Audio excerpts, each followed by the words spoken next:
Hello, everybody, and welcome to Chaotic Neutral Games. Today's Tuesday slot is normally going to be reserved for Blades in the Dark, but unfortunately, due to a couple of players and DM not being able to be here tonight, we're going to be doing this one shot as a space holder. Thankfully, we had the lovely Mike come forward to be our DM for today, as he has done a number of games in the past using his system of choice. He can correct me in a second. Cortex Prime. Now, it's been a while since I've played with Cortex Prime. I think it's been a while or not at all since Kat has played. But we're going to be playing in the world of Xadia by playing some of the characters for the Dragon Prince RPG Tales of Xadia that has recently been promoted, and it's been promoted with Cortex Prime, so very exciting. I have to confess, I've only crammed the Dragon Prince in the last few days, so I have an idea of the world, love the world, and we'll see how it goes on. So we're just going to chill out for the night and play with Cortex Prime and Tales of Xadia. We're going to hand over now and meet the other two players, so let's go to them.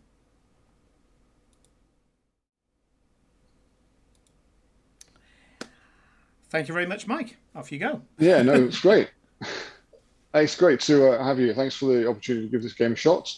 This is my second attempt at running this scenario, so let's see how that goes. Just that camera slightly. Okay, then, guys. So we have Kat playing Binetta and Sai playing Babacar.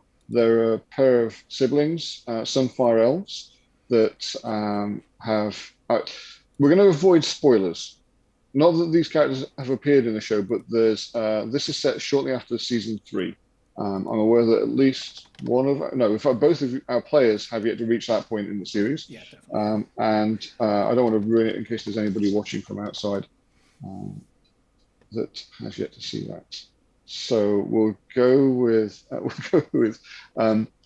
guys. There is a handout on the Roll20, which I can read that if you wish, or you can have a quick look through. I would suggest you read it out for anybody who's watching. Sure. Yeah. Okay, so there's one line of spoiler in there which I'll skip over, so if it feels a little disjointed at the start, bear with me. Okay, after counting yourselves lucky not to have suffered an ill fate, big blank out, a mysterious tome-delving moonshadow elf named Feathershaw, they, them, has commissioned your ragtag crew to investigate an abandoned city floating high across the Xadian sky.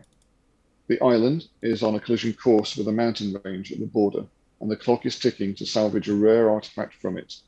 You don't have time to do your own research before you leave, so hopefully Feathershaw has everything in hand. The city is called Inean, a name that has escaped everyday conversation in Xadia for a long time. You're hunting a powerful artifact called the Primal Well, which conducts sky and earth magics through itself. It's a chest-sized chunk of marble, faceted like a diamond, reverberating with the residual magic it collects from the air and from the rocks around it. This is then redirected downwards, pushing the city itself to great heights in the sky. It's the kind of piece that would perk up the ears, elven or otherwise, of any adventurer. Feathershaw tells you that by the time you make it to the mountains at the border, there'll be a 12-hour window to ride to Inean on a magic beam of moonlight and get in and out before the city is destroyed forever. Should be an easy job, they tell you. There's no bystanders that risk getting hurt in an abandoned city, and Inean contains everything from baubles to lost legends. Feathershaw is obsessed with bringing this artifact back to the Moonshadow Elves, as they claim their people's lives depend on it. So it sounds important. Your intense tour guide aside, it's now off to the mountains with you. What does lie ahead? You and the narrator can find out for yourselves by flying ahead straight into the Lost Oasis. Okay. Nice. So Feathershaw is a Moonshadow elf, going by they, them pronouns, and has the incentive of getting the Primal Well. there are a range of 6 characters available, of which we've picked Babacar, a Sunfire Mage, and Benetta, a Sunfire Warrior. And they are going to be the 2 player characters for tonight. Do you guys follow the concept of your characters closely enough? Do you want to maybe give a little bit of an intro to your characters? Sure. Yep. Simon, you're on my screen now. Why don't you go first? I should have pointed that out. It's usually the DM who says which player to speak next. Yeah. So I'm playing Babacar. I mean, other than having badass art, he seemed to jump out at me as being a bit of a not a classical edgy character, but he's Benetta's brother. Benetta is the warrior of the two. Considers her to be the leader, and he's kind of the vizier. He's kind of the advisor. He is more to do with mind play, and yeah, he's a powerful battle mage, but he's also pretty much a spy master as well. He's not afraid to get his hands dirty, and he's likes to psych out his enemies. Okay, so if we move over to Kat, Kat's playing Benetta. Yes, so Benetta is a Sunblade Elf knight. As Simon said, more the leader of the two, although probably doesn't necessarily consider herself that way. It just seems to come naturally. And yes, a very, very skilled fighter, although perhaps a little on the quick side to fight rather than take other solutions. You both have traits that lead towards hot-headed behavior. So it does sound like you've got a good grasp there. So I'm going to quickly go through the character sheet with you guys. You have 6 attributes set in the halo around your character's portrait: agility, awareness, influence, intellect, spirit, and strength. You have 6 values as we scroll down on the left-hand side. These are devotion, liberty, glory, mastery, justice, and truth. Each one of those has its own statement associated with it for your own character, which gives you a bit of an insight into how they play into those values. At the very bottom, we've got specialities. So, for instance, Benetta has animal training, strategy, and swordplay. You each have 3 distinctions. You're both Sunfire Elves, so you share the first distinction between you. But Benetta, for instance, has Knight of Lux Aurea and Fickle Look as her further 2 distinctions. Between the 3 distinctions, you have 2 special abilities. So again, I have Benetta open. So we have Heat being a Sunfire Elf, you can use your anger to step up your strength or agility in a test. And you also have Stalwart, which allows you to spend plot points to step down all of your stress dice, which allows you to recover faster than others would be able to. Excuse me. So as we've now mentioned plot points, let me deal out one of each to you guys. And we'll do that.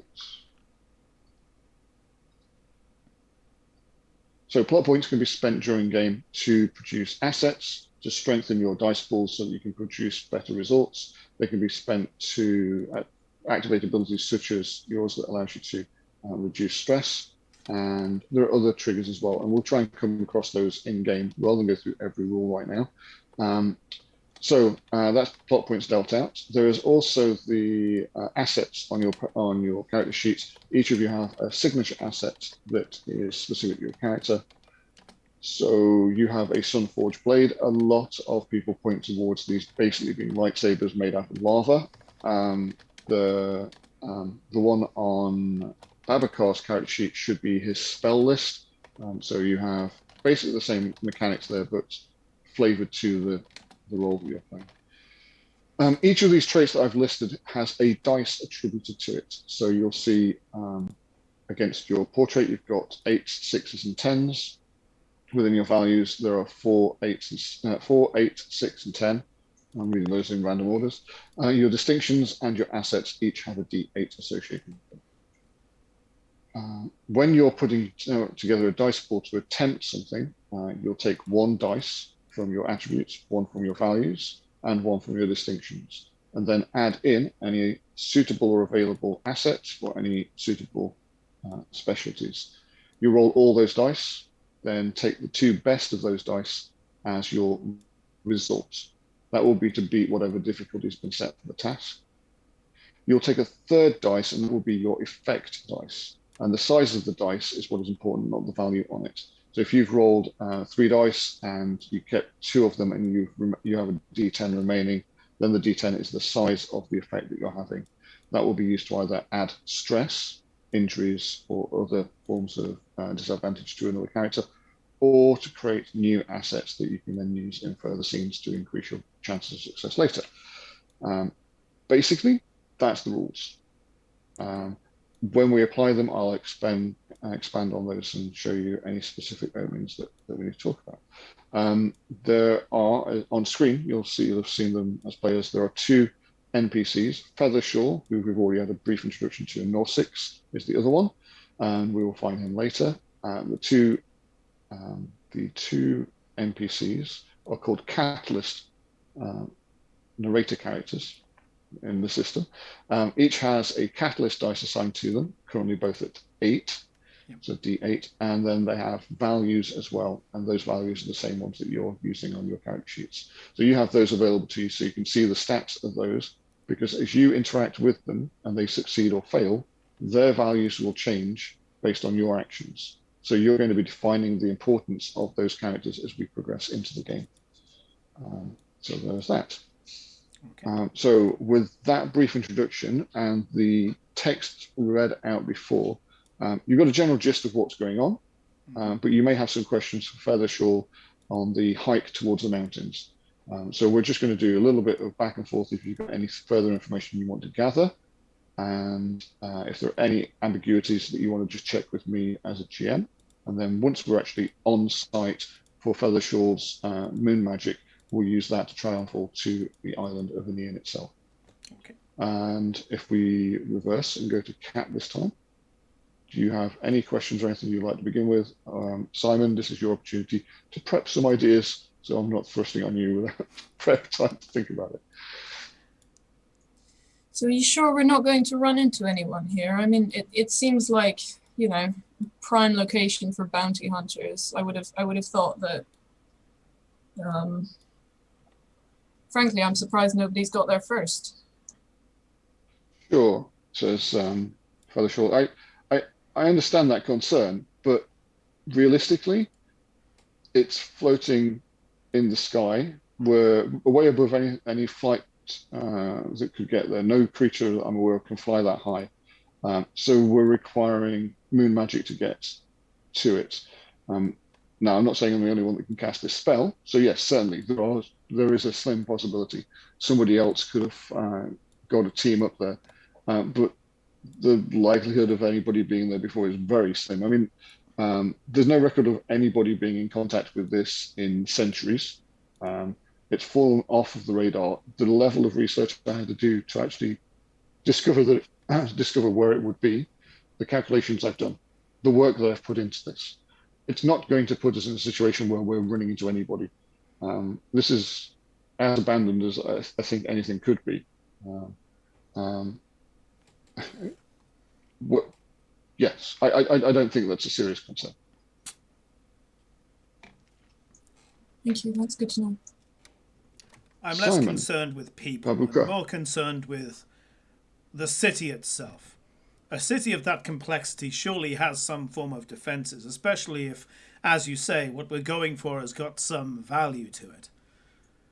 The defenses will have been the guards. They're long gone. Really? With that level of magic? But Babakar's concerns mirror some of my own, and that's why I need your help. I feel that with no defenses at all, I could walk up there, find the device, move away with the artifact, and all will be fine. But yes, I do need additional magical firepower. Babakar, that's why I've brought you in on this. Also, there's the opportunity, maybe there are other forces that we need to fight our way through.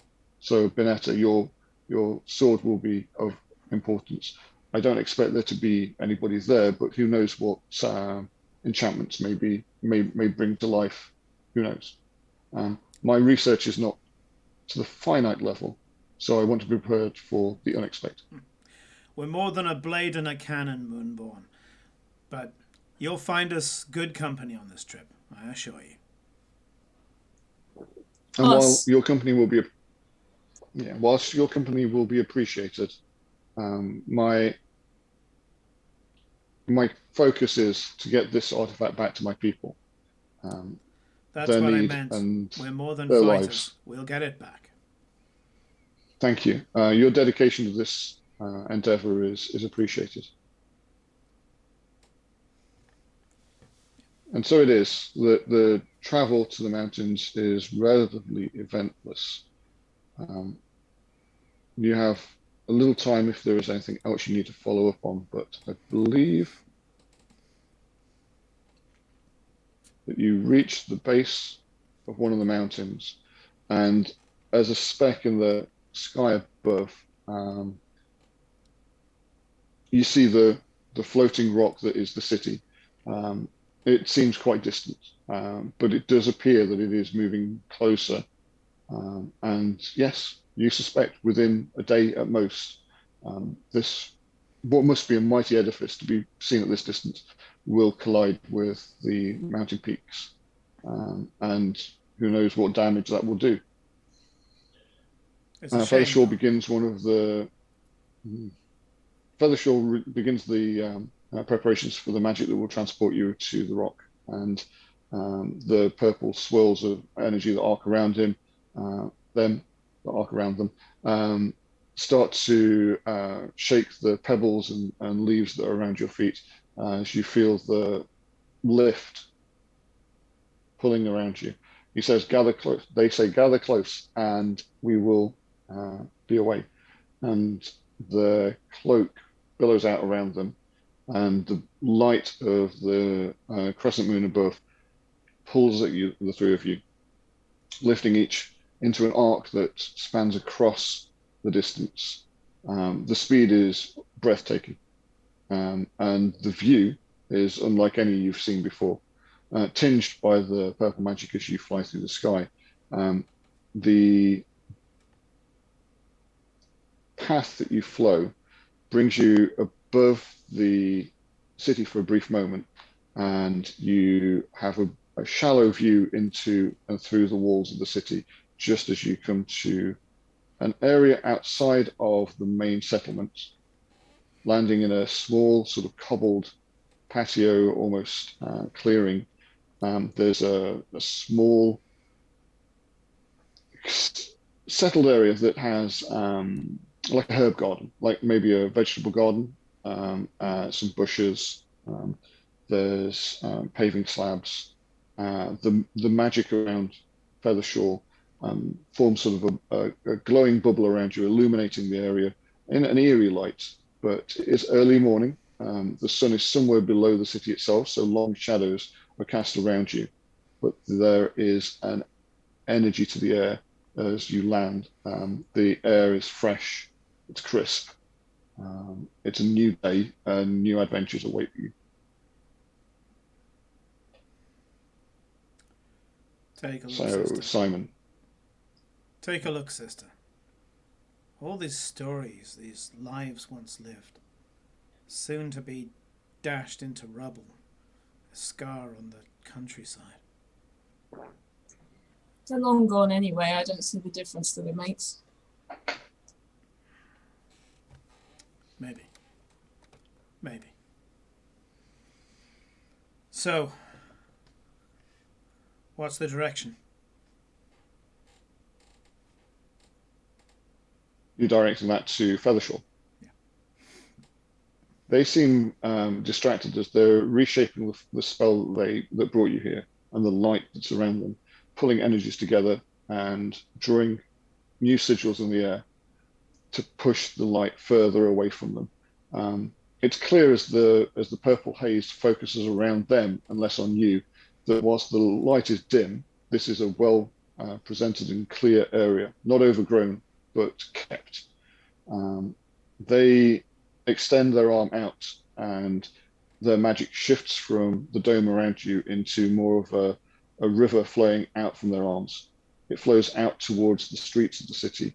And then you see, as the focus on Feathershaw's face becomes not pained, but slightly surprised, their spell seems to be slipping out of their control.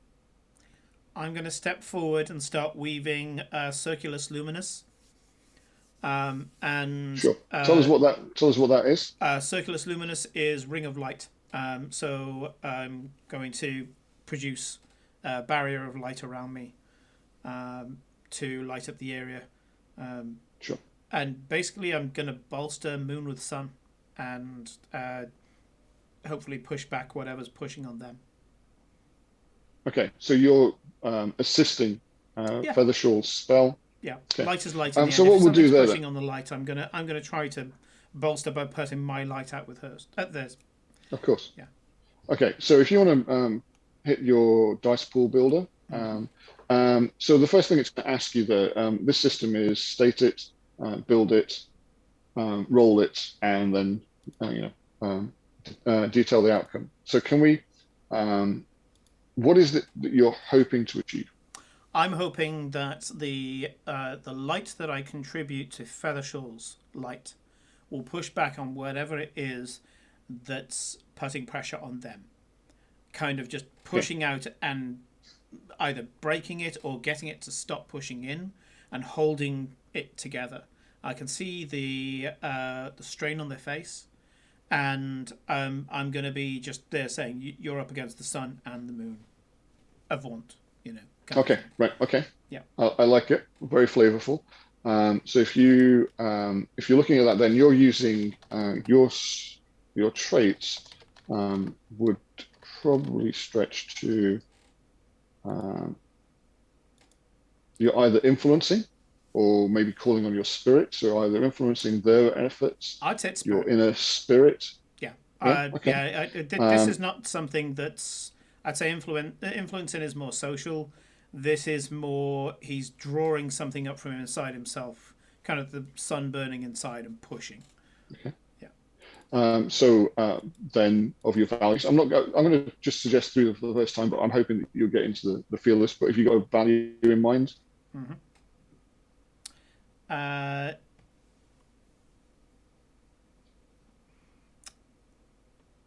I would say it's mastery. So it's far from my highest, but I would say mastery would be it. Yeah. Sure. Yeah. No, entirely. Alternatives might have been devotion or glory. Yeah. He doesn't see this as particularly glorious at the moment. He's trying to help somebody. He's currently being altruistic. Glory will come later. I'd say this. If you were using this to investigate what was causing the thing, then it might have been truth. Mm-hmm. If it was to avenge maybe the failure, or to try again and strengthen it, maybe thought it was malicious, justice. I would use justice. Yeah. Okay. So I'm trying to remember if your next should be distinction. So in this instance, it asks, are one of your distinctions beneficial or hindering? And I suspect Sunfire, Elf, or Hot-Headed Sun Mage, both of which would be useful here. Yeah, these are beneficial. Hot-Headed Sun Mage, definitely. I mean, you're specifically using magic to do this, so it's the Sun Mage trait.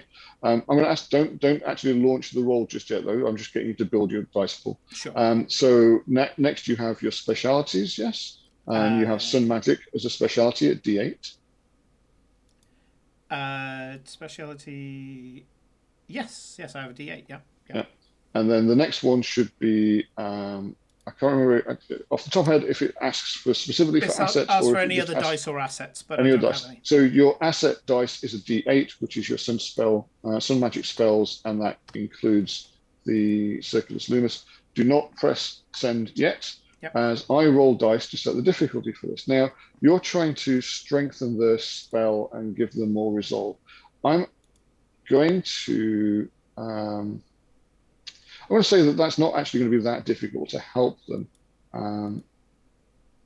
So I will simply set the difficulty as, I'll go as far as 2d8. I was going to go 2d6, but I'm going to go for 2d8 for this first roll.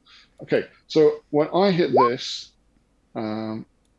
it will show you that I've rolled a 3 and a 6. It's not going to sum those up for me because of the way that my roller does, but we can do that ourselves. 9. Your target number will be to beat a 9. Okay. So if you now activate yours.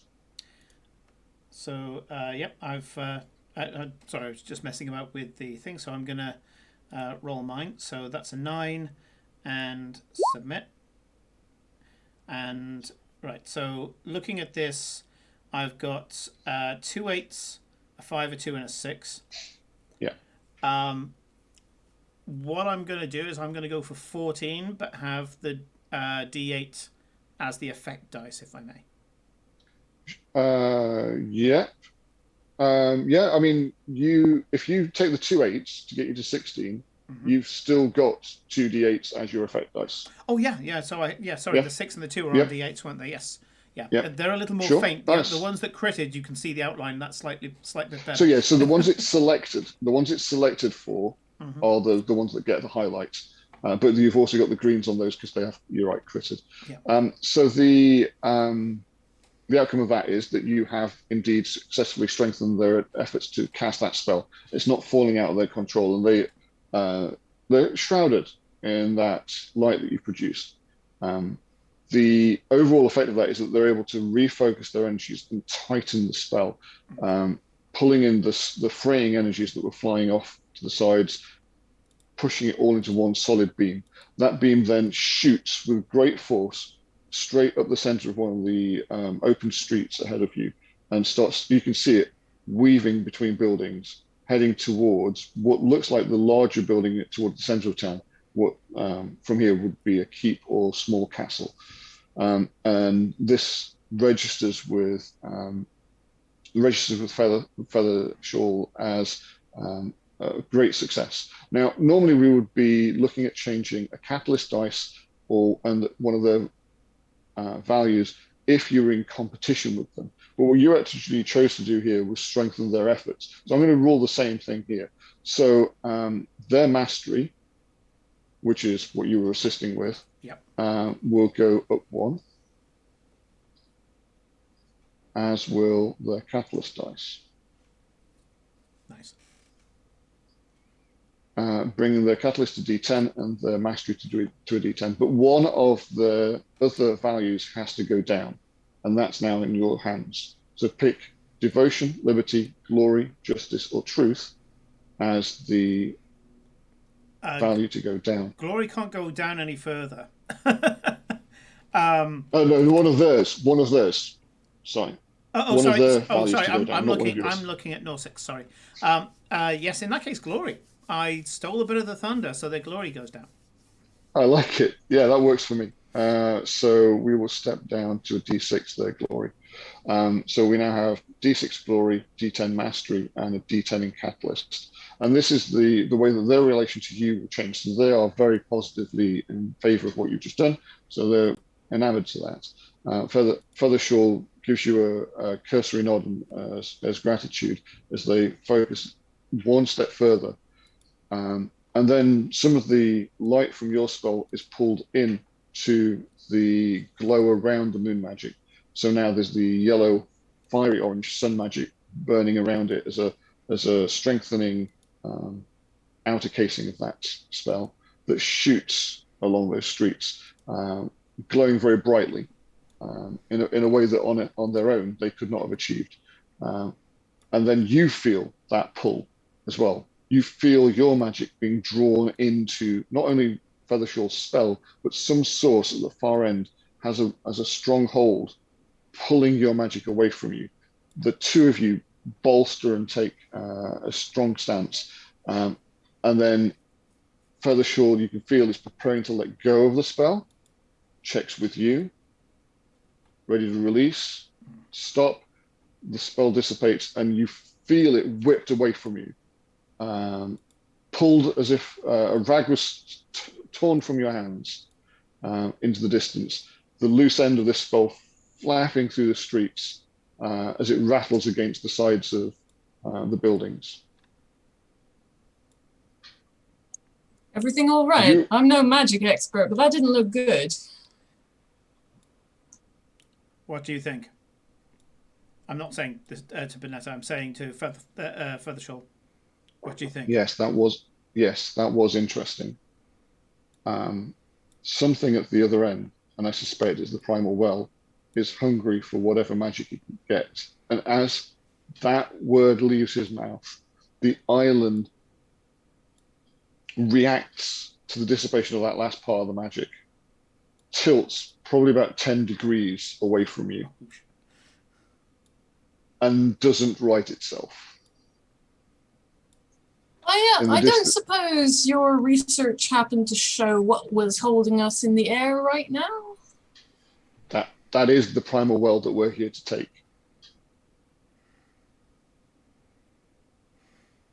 As you feel that tilt and readjust your balance, you hear in the distance the cries of people's surprise and doors opening and people flooding into streets in the distance.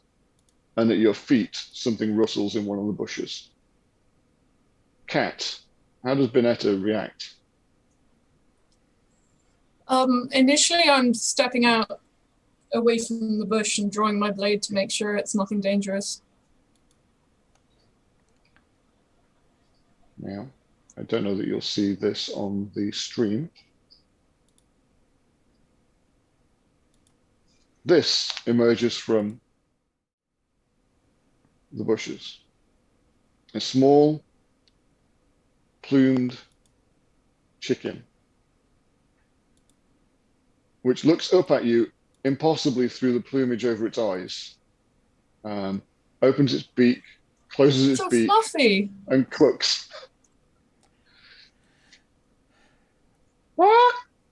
So, Excellent, it's on screen. So no one survived then. Fantastic. Fantastic. You know, people could have lived off that. I'm just trying to pet the bird. It seems very interested in your attentions, and sort of snuggles up to you, and then its little claws start to crawl up your leg and try to take position somewhere towards your shoulder. Are you allowing this chicken to use you as its next nest? I'm gonna like gingerly peel it off my leg because I'm assuming the claws are quite sharp and put it up on my shoulder. Oh wow, you're assisting, and then it's certainly very comfortable up there, and takes a comfortable moment, and then shuffles in, and takes a look around at its new vantage point. Clearly liking it, and you've now got a chicken on your shoulder. I give my sister a rock-like eyebrow raise, but don't comment.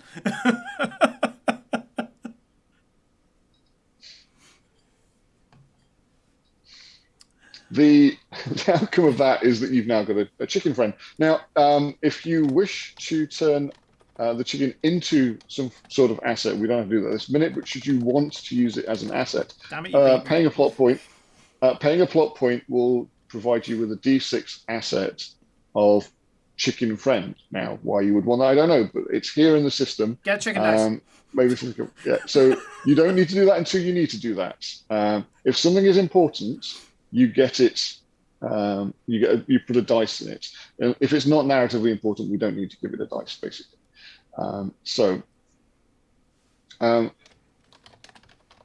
The noise in the distance is growing. There appear to be multiple voices on the streets ahead of you, and some saw the glow of magic as it passed the windows and are heading in your direction to find out what caused that. Do these people even know they're plummeting to their deaths? Maybe they don't have magic. Maybe they're stuck up here. I turn to Feathershaw. Abandon her. Who's going to talk to them? I thought it was abandoned. Don't look at me. I certainly don't have time to deal with crowds of natives. You're the marshal.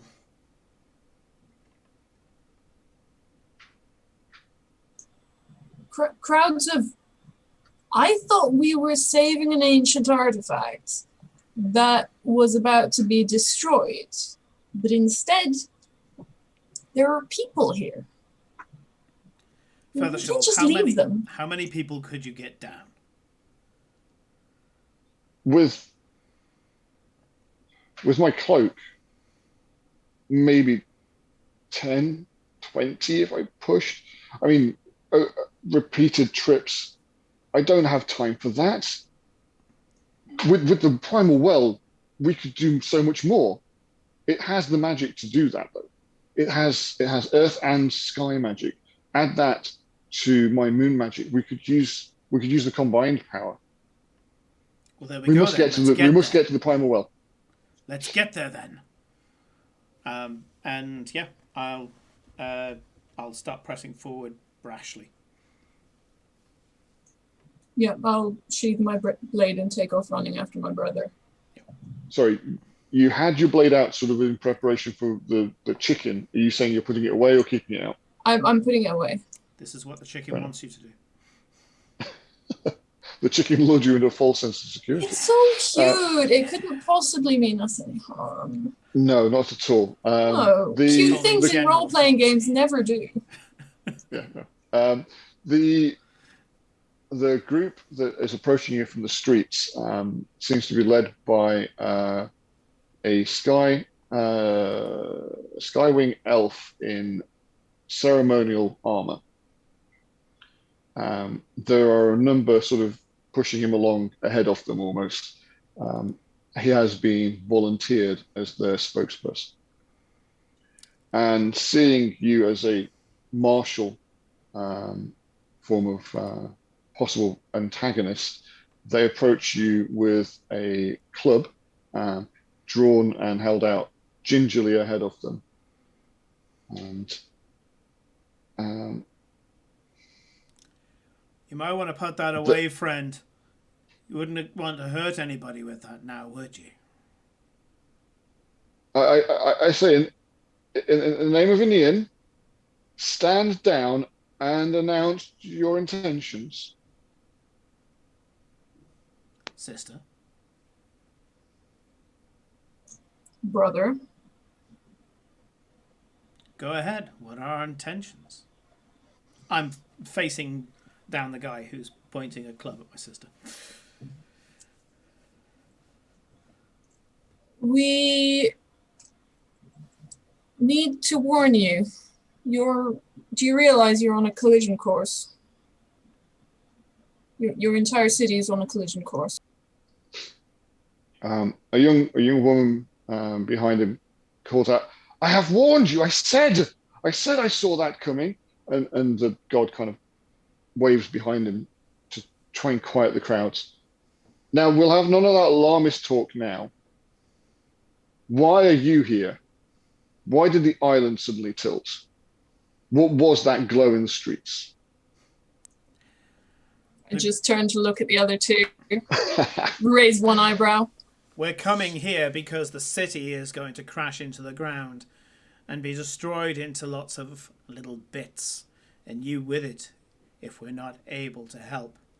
There's an artifact here that's going to be able to help us to help you. Get in our way, and we'll leave in a glow, and we'll pick up the pieces of your broken bodies later on. However, help us. What my brother means to say is that we are at your service, and we come bearing no ill intentions. We just want to make sure that you're all right.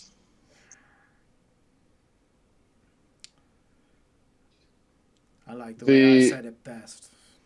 The children in amongst the crowd generally cower at some of the things that Babacar has said. But your kind words have definitely put the interest of one little girl who sneaks a little bit further forward and a little further forward still, looking more fearless than timid. And her voice sort of pipes up. "Oh, you found Wiki. And she points to the chicken on your shoulder. I sort of, If Wiggy likes them, they can't be all that bad.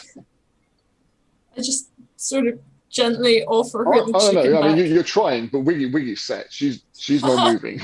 Ow, ow, ow. Yes. Distinguished guard, knight of the sun elves. That's me. With the chicken on my shoulder. With a chicken on your shoulder.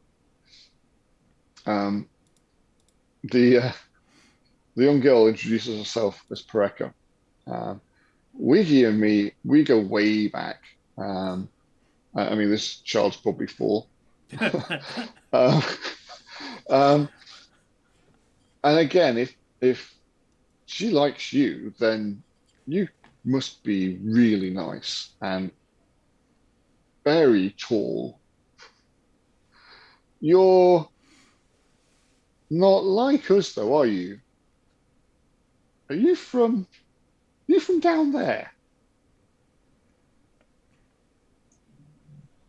Yeah, that's what we've been trying to tell those lot. They're not really listening to us. Necrex is he's okay. Just give him a chance. He's all right. And I mean, everybody else is just like, yeah, will he do? Will he though?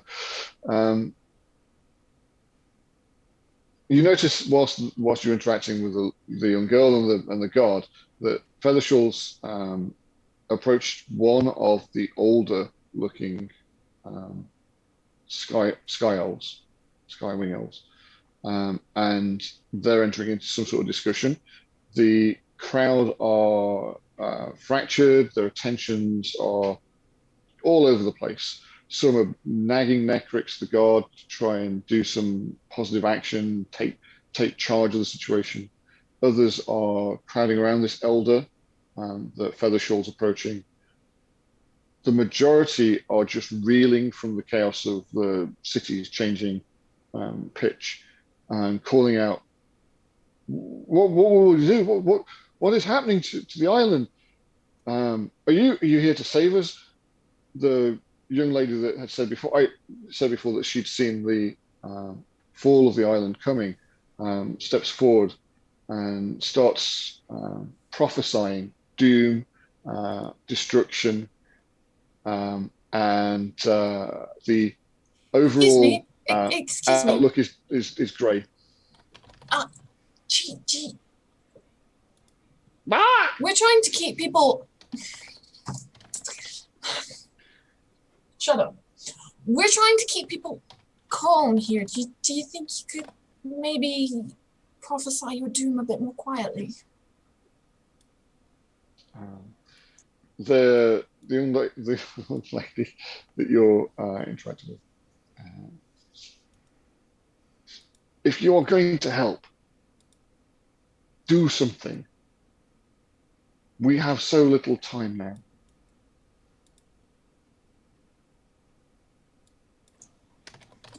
Do you have any advice? I mean, I just kind of look around at the chaos. These people need a strong leader. She looks at Necrex with disdain in her eyes. And then over to the bickering Feathershaw and her elder. We need somebody with some authority and a plan. Can you be that? I'm not going to say anything because I'm going to wait for my sister to say it, but there will be a smile and a nod. Actually saying that is just kind of approving what she's saying. I sort of turn to my brother and raise one eyebrow at his nod. We can't just come into this situation. We know nothing about these people. I don't really think it's appropriate. The young female elf looks at you and says, "You know one thing. You know this island doomed and we will all be dead if no plan is put in place. The city leadership has never taken my prophecy seriously, and you say you're here because you know we will fall, that the city is doomed. We're Sunborn, sister. Come on. It's for All us right. to lead. You've asked me to be quiet. You've asked me to not doomsay so loudly. Think of the frustration I have faced. I've known this for months and no action has been taken. Today, the island tilts and everything moves faster. And you admit, you can feel, although there was wind, high winds when you first got here, it seems that the wind is swifter. She wants to speak the truth. Let her. Yes, of course. Should we find the artifact then? You prime your people. Tell them that we're here and we agree. If you need us to tell them now before we leave, we'll do so before we leave. But then we must leave. Then I will begin to rally those who are concerned, like minds that I know. Can I count on one of you to assist? Of course. And this is where, as a GM, this is where I'm going to step in as a GM and point out this scenario is not designed for party cohesion. Yeah. This scenario is designed that there are multiple paths to follow, and if you ignore some of them, things will be harder, not easier, by staying together. I am advocating splitting the party. Admittedly, with only two of you, you're going to struggle to cover all the ground. But let's see what we can get done. It will make it more intriguing, not less, because you will have definitely some plot lines will not be as clear. So let's see where that takes us. Babacar is willing, but he knows that even though he doesn't care, well, it's not that he doesn't care, he cares about the truth. He gives it unadorned. He knows that it doesn't always have the best effect. Besides, you're a mage. You need to find the artifact. I won't be able to do anything with it. Will you be alright alone? And you can see that's a bit of brother coming out. When have I ever not been? Other than the time when I got in a fight with it. When have I ever not been? Well, I was going to mention that time, but if we're not going to be talking about that. Okay, so with Benetta turning from that moment's confrontation with her brother to the elves that you've been talking to. So I realize I've not actually given a name to the Skywing mage you were just talking to. Sifterus is the name of the female elf that you spoke to. The child was Pareka. The young woman is Sifterus. She has called over a few others. I'm not going to give you a raft of names right now. But if we need to pull out specific characters as this progresses, we will. You need to try to win their trust, earn a little authority maybe, Kat, if we can get Benetta to consider how you're going to inspire their trust. So if you want to start pulling a dice pool together for that, I'll roll some the difficulty targets. For that will be not the greatest of rolls, but actually better than the last one I did. So 10, 2 and an 8. I'll keep the 2 on the D8 as an effect if I need it. I doubt I will. So you're looking to build trust with the crowd of Skywing elves. Do you want to talk us through your trait choices? Sorry, I'm struggling with a bit with the interface. Give me a second. Sure. So I'm trying to build trust, and I'm going to use. I think I'm going to use awareness because I'm trying to read the room and kind of figure out I see that. what approach is going to work. And I'll try that for justice, just because we don't understand doesn't mean they need to die. Yeah. And how do my distinctions matter? So in general, and we can focus on this now. So the distinctions you may have one that feeds into this and supports what you're trying to do. And in which case you would go for the beneficial. But you also have, if you notice underneath the 3 distinctions, you have an additional ability called Hinder. If you think any of your distinctions would actually be a negative influence in this scenario, you can, instead of rolling the D8, swap it out for D4. And that action will earn you a plot point. So your role-playing into something that is a bit of a weakness gets you a reward to use for extra effect later.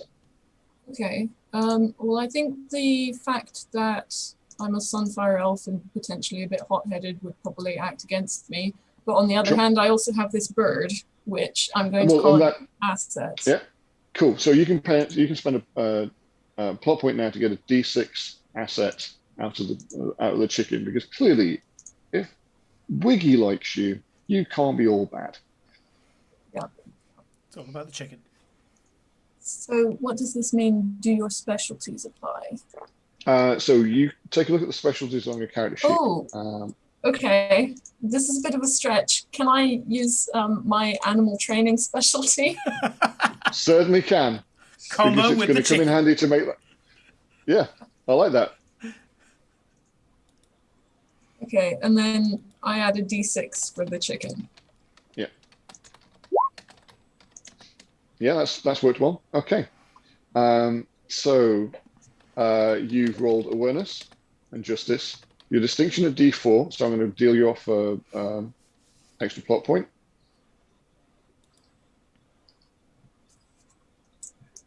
So you should now have 2. Oh, but then you've spent one of those to create the D6 chicken. So if you could play one of those to the tabletop and then delete it, thank you. Your specialty of animal training came in handy, and the other dice that you had was the chicken itself. You've rolled a 4 and an 8 as your result, giving you a 12, and you have a 4 or a 6 as your a 4 or a D6 for either of your dice. There can be your effect.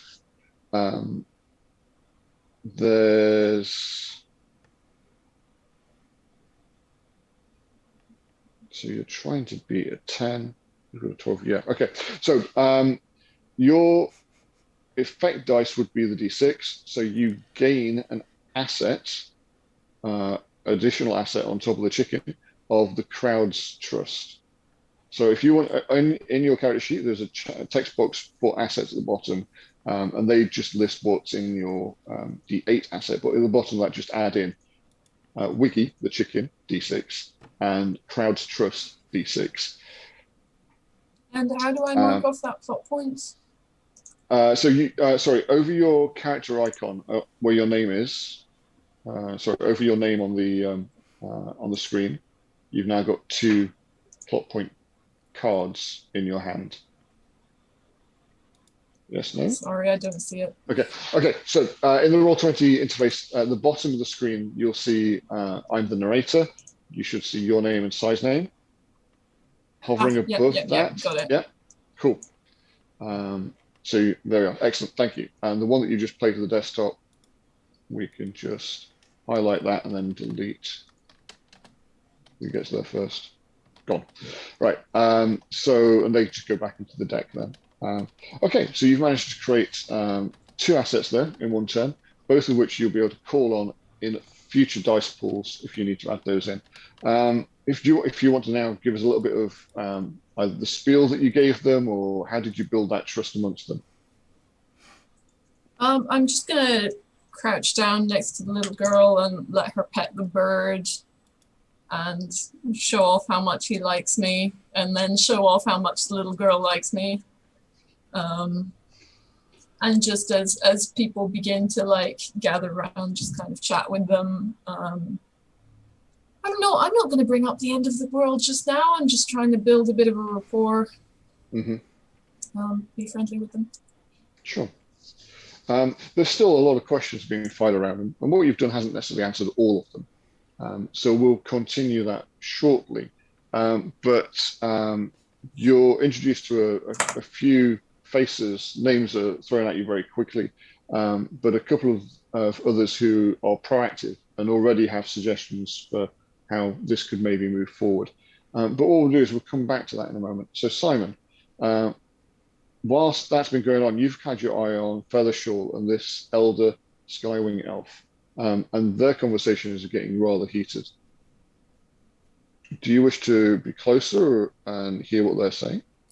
Yeah, barefacedly. I'm not even sidling up. I'm just walking up. Right, you're basically just like injecting yourself into their conversation. Yeah, not standing between them, but just standing like right next to both of them Yeah, and yeah. listening. So the conversation's been going on for a while, and you're coming in midway. But Feathershaw's saying, "Please, old man, take me to the primal well immediately. I'm your only hope of leaving here alive. I have my own people to save as well. Come on, let's go." Very emphatically and enthusiastically. Whereas the old man slows down. Old man, listen here. I'm no uneducated fool, and I'm not scared of you. I have my own magic.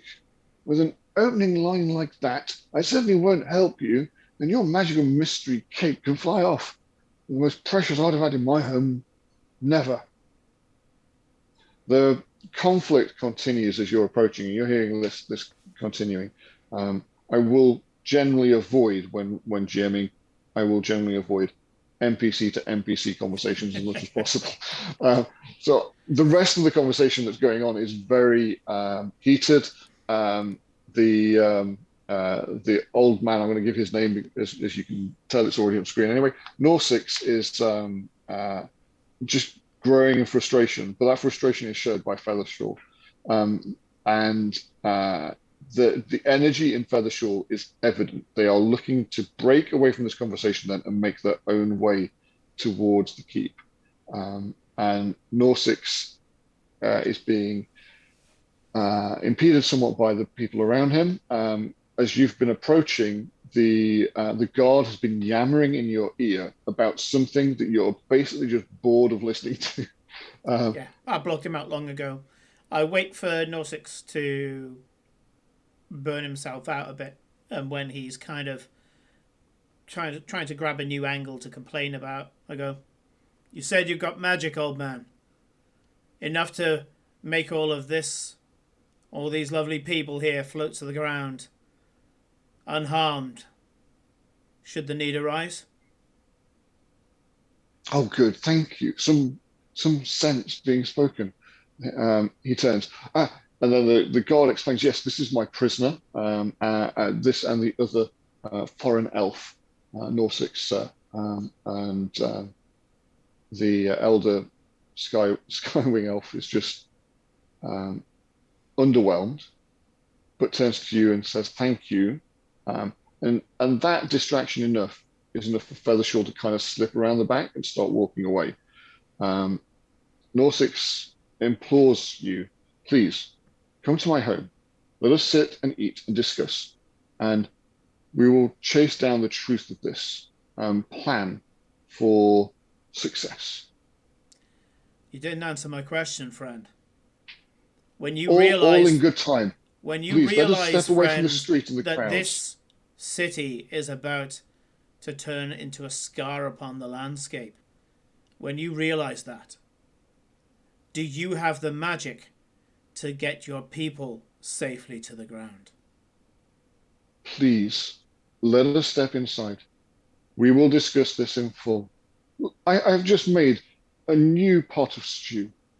And I've Join had me at my table. and I've had only recently. Your hospitality is very welcoming, but I can't help but feel that your need to procrastinate here either shows foolishness that you're not willing to step forward for your people, or that you're complicit in not listening to her words. And I point to the soothsayer. And I'm being dominant. I'm not backing down. I'm being reasonable, but being dominant. If you're just going to bully this lot, their pride, which is also already evident and prickly, I'm trying to give him the chance to come out of this looking wise. Okay. Um, So before that's good stuff. I go harder. Right, so far we've had a test here. Each of you have rolled against general difficulty, but you've not exactly been challenged by another character.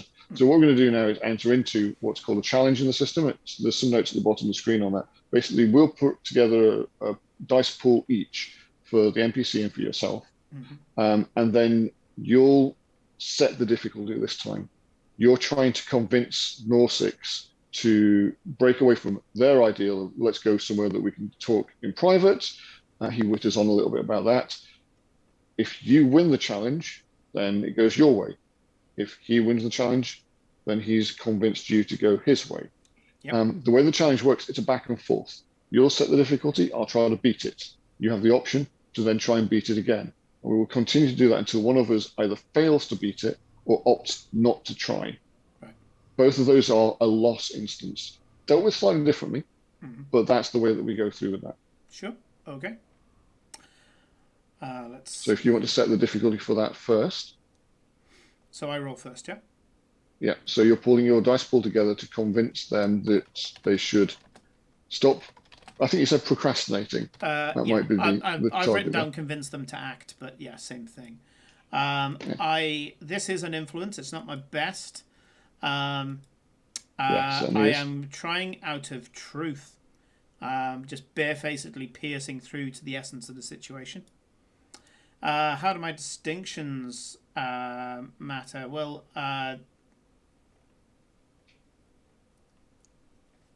I'm going to have to play the hot-headed Sun Mage again. I'm an authority. I think that seems either that or a sound simplicity is the option. best solution. Either way, both there's a D8. Yeah, I think. Yeah. Yeah, I think that's right. Do my specialities apply? None in this case, because neither crafting nor sun magic for this. No. And then I don't think your assets will either. Yeah, I mean, I was going to ask, what does sense truth of the heart? I guess it's detect lies. Oh. Yeah, I mean, I am trying to. It feels like that would be a strange way to start this. That's not quite what you were aiming for. If I suspect that he is an adjunct saboteur, I might bring it in, but I won't for now. So that's why it's a back and forth. The dice pool might change after the first round. Right. Okay. I've just rolled. You're setting the difficulty, so yep. Acting first is right. So that's just an 8, I'm afraid. Well, it's a good start because then I might be able to beat it. Okay,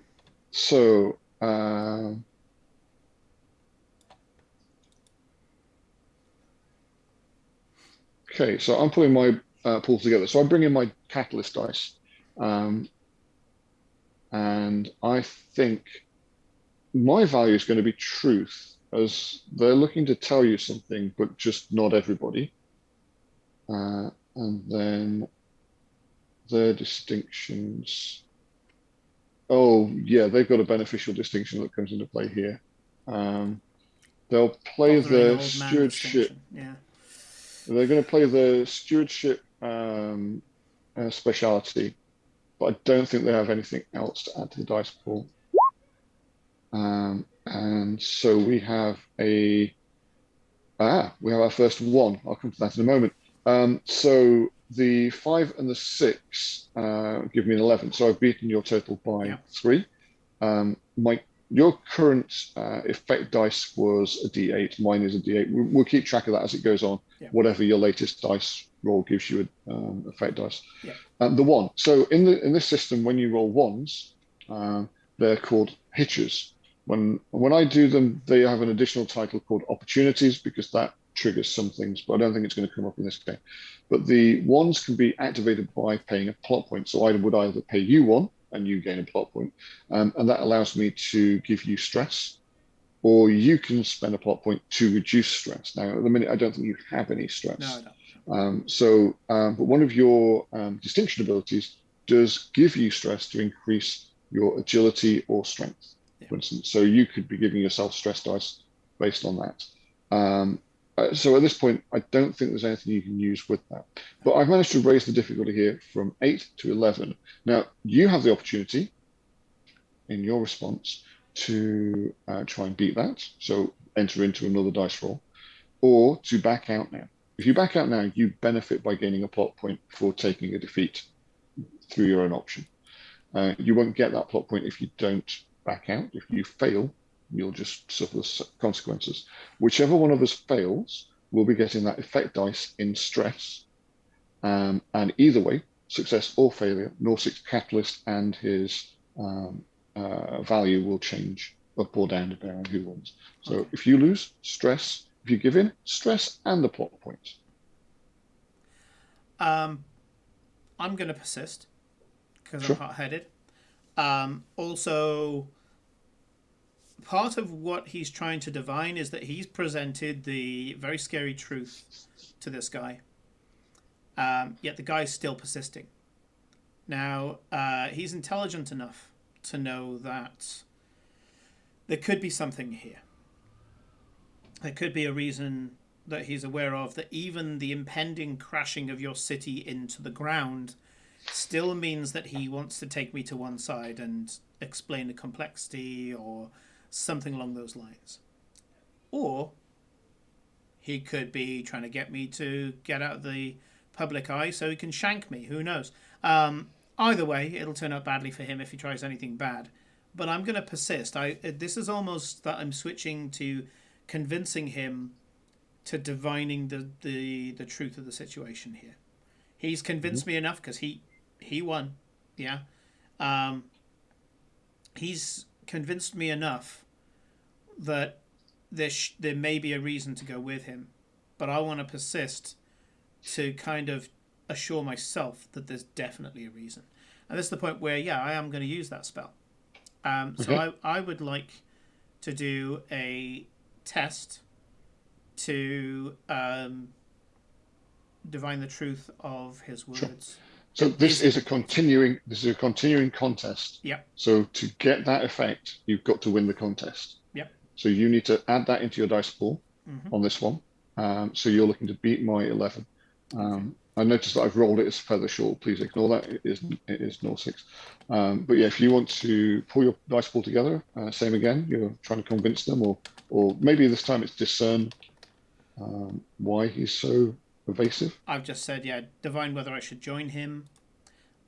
This time I'm going to go with my intellect because I'm hot-headed, but I'm also observant, tactical. Yeah. I'm still going to go with truth in this case because that's what I'm trying to find. My distinctions in this case don't matter, I'm going to say. None of the three things here, not the hot-headed sun mage, not simplicity is the best solution because I'm going into complexity, not being a sunfire elf, they don't matter. They don't go against me, I'd say, either. Do my specialities apply? No. But I will be using Verum Animo, sense truth of the heart. And so I'm calling on, I guess, sun magic to illuminate the situation. Let's see how I do. All good, but you have rolled a 1. I have rolled 1 and I have failed. Your distinctions didn't help. You were casting sun magic. Oh, yeah. I should have a d6. Do you want to throw in a d8 as well? Throw in a d8. Just roll a single d8 now. Yeah. I forgot I had sun magic as that as well. Oh, darling. And your speciality is sun magic, so you also have that as a dice as well, no? Thank you very much, Scumfuse, for your 5-month subscription. And welcome. We haven't seen you in a while. So let's see. So it's 2 more d8s. Oh, 2 more d8s. Nice. Because your sun magic also counts, so that wasn't a good start. Let's see. Oh, 1 and a 3. Yeah. Okay. That didn't help. I'm up to 11 exactly, but that didn't help. Okay. So when you roll hitches, I pay you a plot point and give you stress. I believe the stress always comes in at d6, and then steps up for each additional one you've rolled. So I'm giving you a D. Oh wow, okay, giving you a D8 stress here. Bear with me a second. Let's have a look. So the stresses in this game are afraid, angry, corrupted, which is specifically in reference to dark magic, and we're not doing that today, so probably not going to use that one. So afraid, angry, exhausted, injured, or insecure. Knowing that you are hot-headed, I am very tempted to kick in your angry stress. So it would start at D6, and I'm going to step that up to D8. So I'm good for that. 6, 8. So if you look at your character sheet now, you'll see that a new box has opened up on there. I have angry at 8. Yep. Yes. So in future, when I'm rolling dice against you, I will check what stresses you have, and I can add in that angry stress in my dice pool to punish the fact that you are angry. So if you're trying to be diplomatic, for instance, which I think your next roll might be, then that will come in against you. So let's looking at your results. So the current target is 11. You've rolled an 8, and the 3 is your next best dice. That gets you to the 11. And I need to give you a plot point, don't I? So 1 second. 2, 7. So you have an extra plot point. So if you want to use a plot point, you can buy an extra dice from your available dice to add into your result. So currently you're at 11. That is a draw, and draws go in the favor of the players. So you could just leave it at 11, or you can make it more difficult for them to beat by adding the 2 that's on the other D8 you have. I'm going to do that. I'm going to take it up Okay. to 13. He really wants to know what's going on here. Yeah, of course. So the outcome there is that that's used all of your available dice in your result. So you don't have an effect dice left. Oh. We may be losing Cat if their internet is struggling. So let's just see how that's going. Cat, if you need to drop your video, would that still work? I guess we'd lose the voice then, and then streaming would be a little bit less. It seems to be all right for now. I'm just letting you know. Okay. Sorry. Thank you. So you're using all of your dice in your result, which leaves you no effect dice, but the game doesn't leave you effectless. You are given a 3d4 effect, which you will carry into your results, into your effect if this is the end of the rolls. So let's have a look at this. You've spent the plot point. Yep. Drag that onto the table and delete it. Brings it to 13. So here's hoping. Yes. Yeah. So Norsix is very committed to trying to spend a moment with you alone and explain what's going on. So I think we're going to go one more time around and try and beat your 13.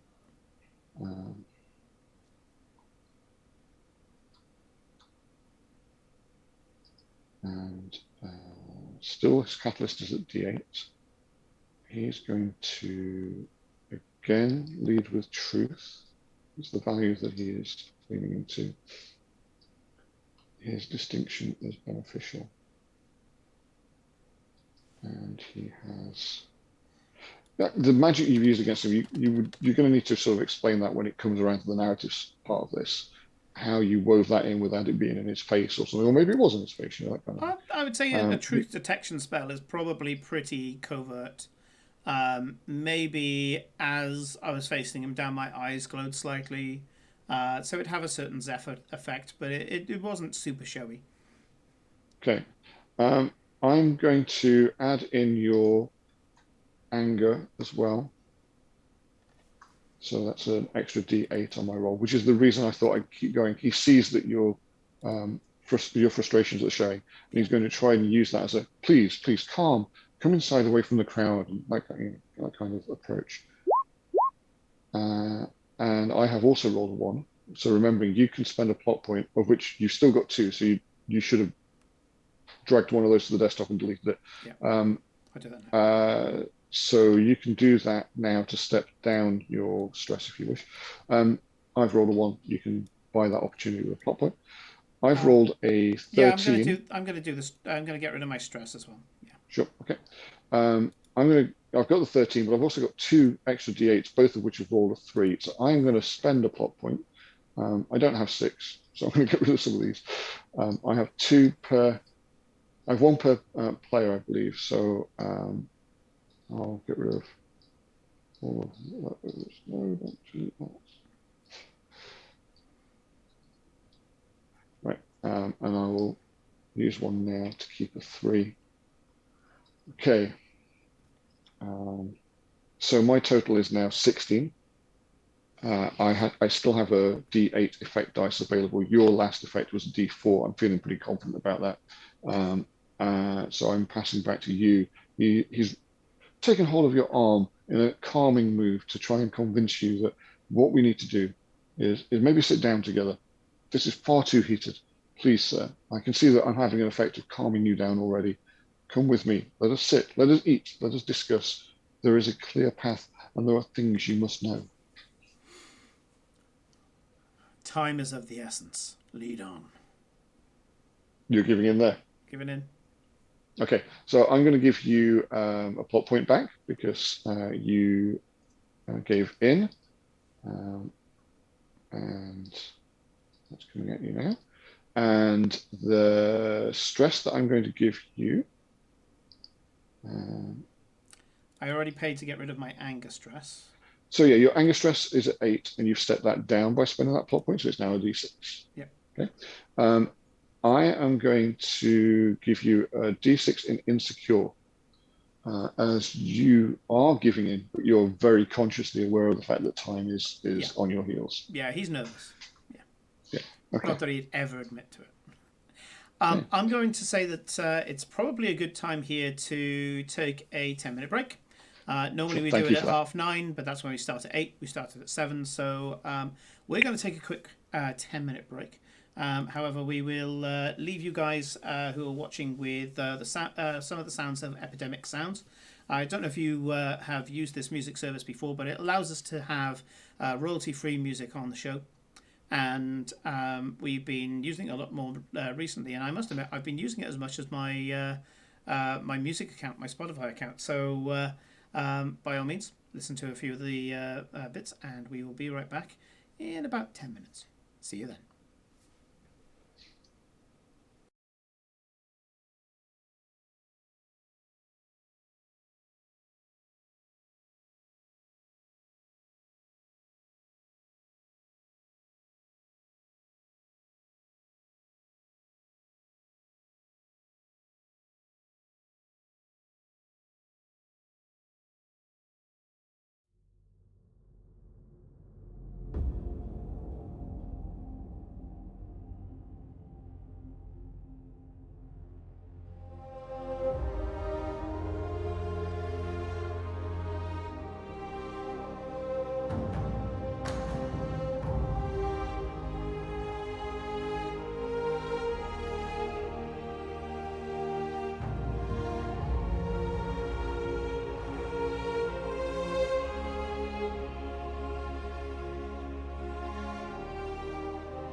And welcome back, everybody. When we left off, we were trying to convince a bunch of people to allow us to save them from crashing into the ground. um, just to reiterate, a big thank you for both Scornfuse and earlier on this week, we had, he says quickly, switching over, Minion renewing their subscription. So 5 months for Scornfuse and 6 months for Minion. Thank you for continuing to support the show. Anyway, Mike, back over to you. Sure, thanks. So we had Simon and Norsix, sorry, Babacar and Norsix were debating on where the next part of the conversation should happen. And Simon relented, letting Babacar go and eat soup. So the pair of them will be retiring to Norsix's home. This will take you away from the crowd where Benetta is going to be summoning up some sort of plan to save everybody. But at the same time, Feathershaw has slipped away. And where they are and what they're doing is now out of sight and not entirely out of mind, hopefully.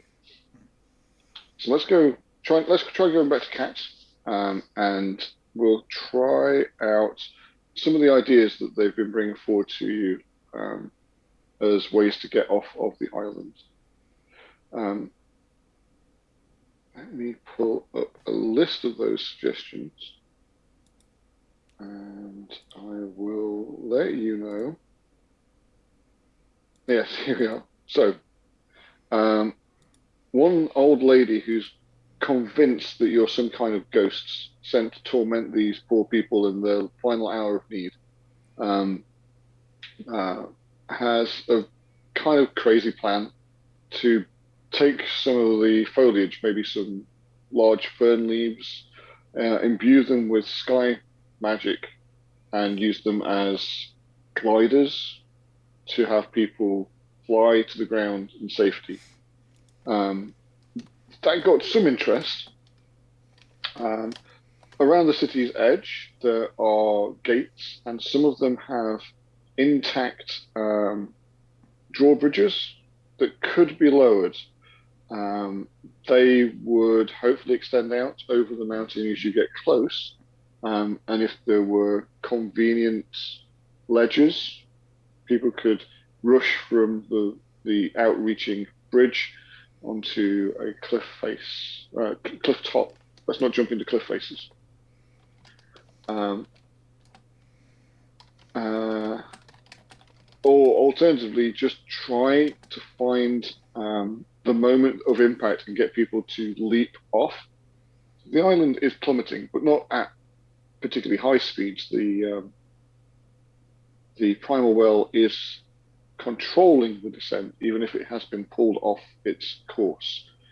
So it's possible, as you get close, people could be on lookout and call out whereabouts would be safe to leap from and where would be safe to land. Obviously, these are just some of the suggestions that the crowd are pushing forward. Maybe Benetta has a better idea herself.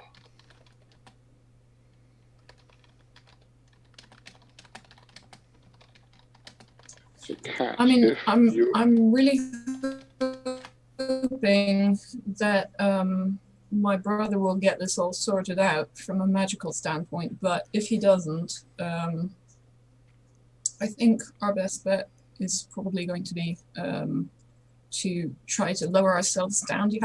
I'm assuming you have lots of rope here. How far off the ground are we currently? And are we going to be colliding sideways into the mountain, or are we slowly descending? Okay, so the mountain range itself is the border between the human lands and the elf lands, and you're on the elven side of that now. The descent is, as I kind of indicated, there's now sort of 10-degree change in the island's balance. So it's descending at an angle now, whereas before it was just sort of flying towards the mountains and would eventually have hit the top of the mountains. Where exactly that's going to come out, I'm not going to do a test for that. It's going to probably be somewhere sort of midway up a large mountain, and in amongst the crags and rocky peaks of the surrounding tops of mountains around it. It could be you'll collide with the top and tumble. It could be that you'll run alongside a mountain and have chances to jump off. But that's the kind of descent that's going on. So it's not quite controlled, but it's not free falling. It's falling at an angle rather than just plummeting out of the sky. And it still has some forward momentum driving it towards the mountains. An educated guess. I mean, not that this isn't necessarily your area of education, but the approach looks like you've got less than an hour before there's real danger that you're going to be hitting something, an edifice, a rock face, a high cliff. So again, that's the kind of situation you're putting yourself. Okay, so what I would hope to do is that people could potentially abseil down if we're too far off the ground, and then kind of jump once they get to a reasonable height rather than trying to, jump to, for example, a cliffside path right off the edge. It seems a bit safer. As you're chipping this into the group, there's yes. As you're chipping this into the group, there's a small voice sort of pipes in, and it's the young Pareka girl who has hardly left your side. To be fair, she's watching the chicken the whole time, and says, "Yeah, that's what I thought. Basically, I'll stand on the walls and watch, and when we get really, really, really close to the mountains, I can whistle." She whistles, wolf whistles very loudly, like that, and everyone can come running, and then we'll just have loads of nets and ropes for people to climb down onto the rocks underneath. Is that what you're thinking? Yes, that's brilliant. I kind of look around to see what the reception is like, because I'm a bit iffy about putting a very, very small child in charge of this, but perhaps other people are willing. So if you want that to be the direction people are going, that's where we're going to do a test. So you're going to convince people to volunteer for roles. This could be a bit of a sort of montage scene, maybe, of you're overseeing and joining in alongside people to try and inspire them to do things. So I'll leave that in your head to start building that scene description. But what we'll do is we'll put together a dice pool where you're inspiring that, where you're making that happen. And I'll roll your test here to aim to beat. So I reckon that's not going to be too. It's not massively different. I'm going to put 2d8 into the pool and roll those, and I've got 14. So I keep saying it's not going to be that difficult, and then the next roll I make is the hardest difficulty I've set for you guys. But apart from that, can you pull together a dice pool that you feel will inspire the masses? Not forgetting you have both the chicken and the trust of the crowd in your favour, should you feel the need to use them. Do I need to spend a plot point to use the trust of the crowd, or do I just have it? No, so you now have that. Okay. Now, I think in the actual rules, effectively, that asset only lasts a scene. And this probably is technically a different scene now. But I think we're going to be, we're playing for another hour. So I'm thinking of this as Act 1. I don't think we're going to get to the point where everybody's off the island tonight. So we'll pick this up again maybe in a future session when we need another one shot sometime. So I'm letting the assets ride. The assets that you've got will last at least until the end of this session. Yeah. Okay. And what does my distinction fickle luck do? Okay, so if your luck is fickle, that's probably one of the easiest distinctions to say it could work in either direction. Sometimes you're lucky, sometimes you're not. So you get to decide, because it's your distinction, you get the power of narration over it. Is this a moment where you are going to be lucky, or is this a moment where it's going to I think I'll be lucky. That seems like a good idea. So you put So that down I'm as rolling, beneficial. Yeah. So I'm rolling devotion with a d6 because I have the crowd. So you should have a attribute, trait, attribute, a value, and a distinction. So if you're doing devotion, let me pull up your character sheet for comparison. Your devotion is a sorry, D8. I'm using influence, devotion. My distinctions are beneficial. And yep. Maybe strategy could come in here if you want that D6. Yeah. So that's 2d6 assets.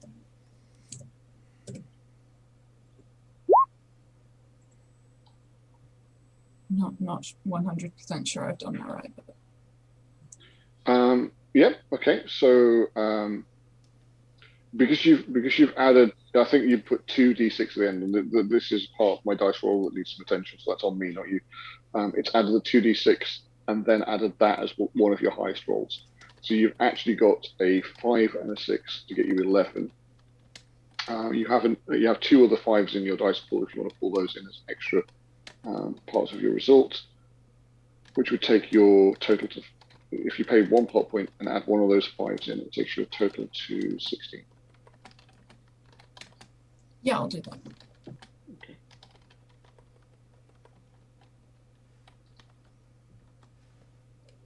And then if you want to use that as, you then take narrative control and tell me sort of the montage of scenes that lead to people standing on the walls and watching for convenient points to jump down.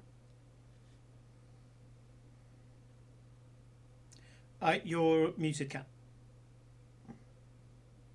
Sorry.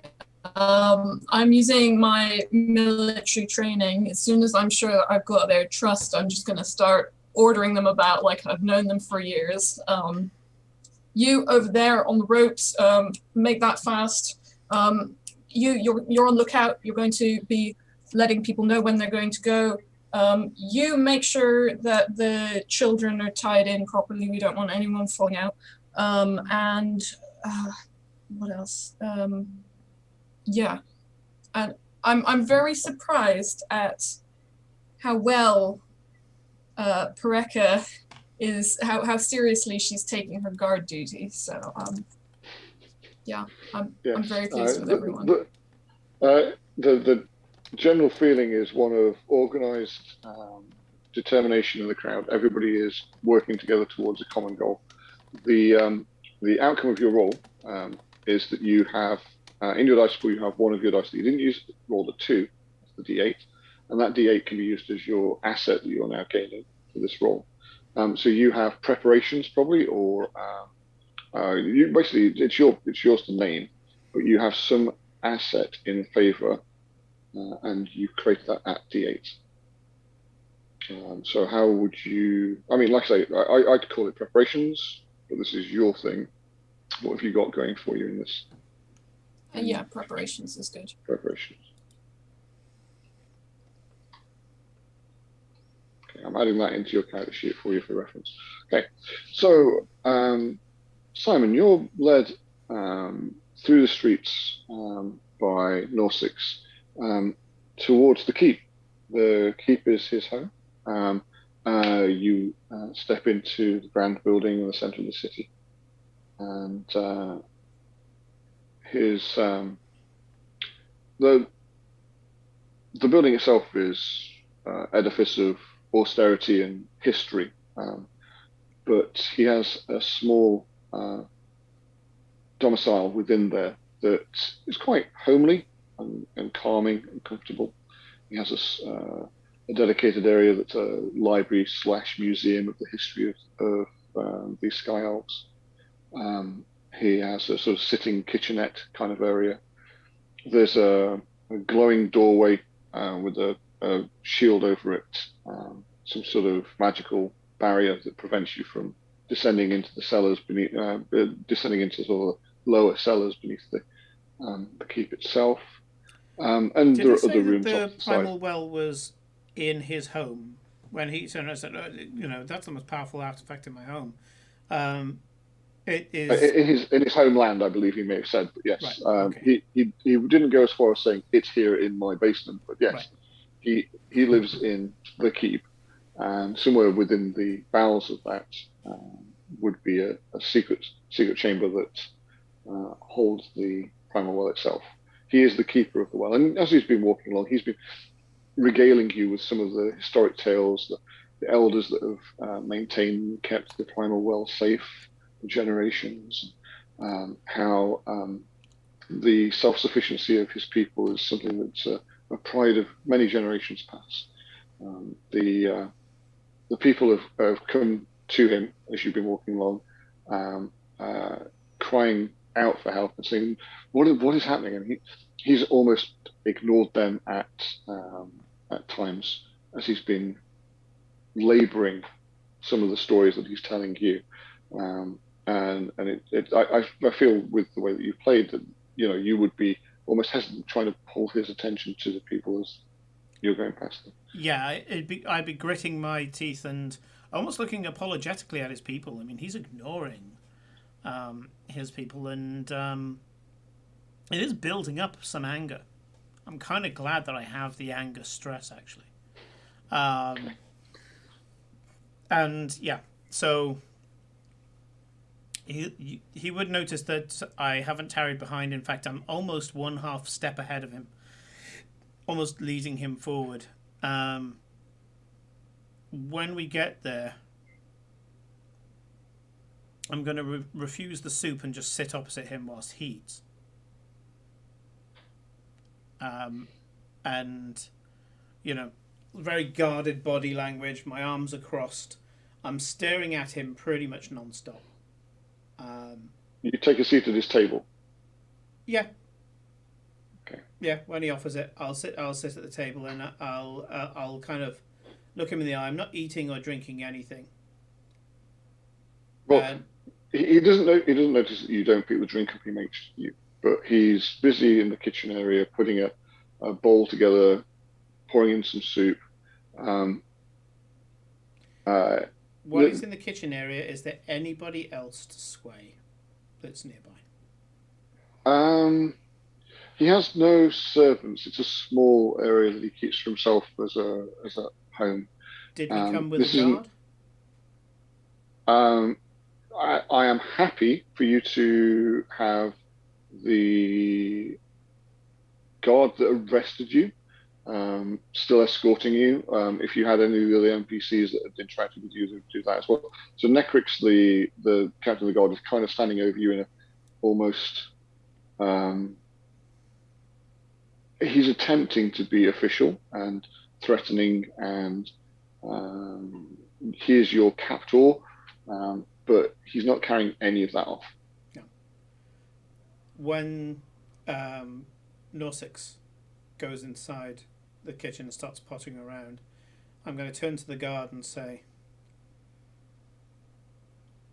when it gets to the point that this city hits the ground, I want you to know, when I leave, it won't be without a sense of defeat. And I'm going to mess with him. Basically just resolving myself to the fact that this elder is going to kill them all. And just everything I've said is true, but I'm messing with him, and I'm going to get it so that the guard is going to start increasing in anxiety. Okay, so you want to impress upon the guard that level of stress. Yeah. Now, this is not a major NPC. They have lower stats and less stats. Necrix is unlikely to take very much convincing, and he certainly is already anxious, um, just in the role that he has to play. Um, his entire experience of being a god has been dealing with maybe the occasional drunk or rowdy youngster. Invading foreigners were never in his job description as far as he was concerned. So his heckles are up. That being the case, I don't think this is going to be a very difficult uh, test to. I've said that every time, but this time I'm pretty confident that the target number will not defeat you. So yeah, 2d6 as a difficulty gets me a 10 feet to roll higher than. Now, I have stats for the god himself. I'm looking at one of them and thinking it's not going to help me as much as it's going to help you. Even your stresses, maybe the stress. Maybe actually, I'm going to roll the d6 on your insecurity, and just add that in. Okay, that didn't make very much difference there. But there is a d6 trait on Necrix, which is pride. So I would allow you to add that into your list. And if you wish, you have a plot point. If you wish, you can spend a plot point to use your anger as a trait in your dice pool. But when you finish, it steps up your anger stress. No, I'm being shrewd. I'm not being angry. Okay. So, unfortunately, it's influence again, which is a D6. It says that he's a master interrogator, but he's not great at influence. The reason why I'm trying in this case is, once again, either truth or justice. It doesn't matter which. I'll go with truth again. They're D8s for both. Do my distinctions matter? Yes, they do. So I've got straight to the point as one of my assets. And it says spend a point and either gain a D8 asset or step up an existing asset when undertaking a challenge because of your keen insight. My insight is the guard is nervous, whereas Norsix seems to be resolved almost. So I would like to gain him as a D8 asset, or at least my influence over him as a D8 asset. Simplicity is the best solution. I'm not entirely I see your distinction working that way. Yeah. And so my specialities, nope, neither of those two. And then, so do I gain the D8 assets straight away? Sorry. I'm using sorry, straight to the Let point. me check the ruling on the character one last time. Just to be sure. I think time's the killer in this game. So I'm... Yeah, no, I think there's no delay on that. You spend a plot point, you get a D8 asset straight away, or step up an existing asset. Yeah, no, I think this is right. So you can see that one way of getting through this is to use the guard against Norsix to drive him towards taking better action. Yeah. And you said there was a stress that I could use as well. If you wanted, you could spend a plot point to add your own anger stress. Oh no, sorry.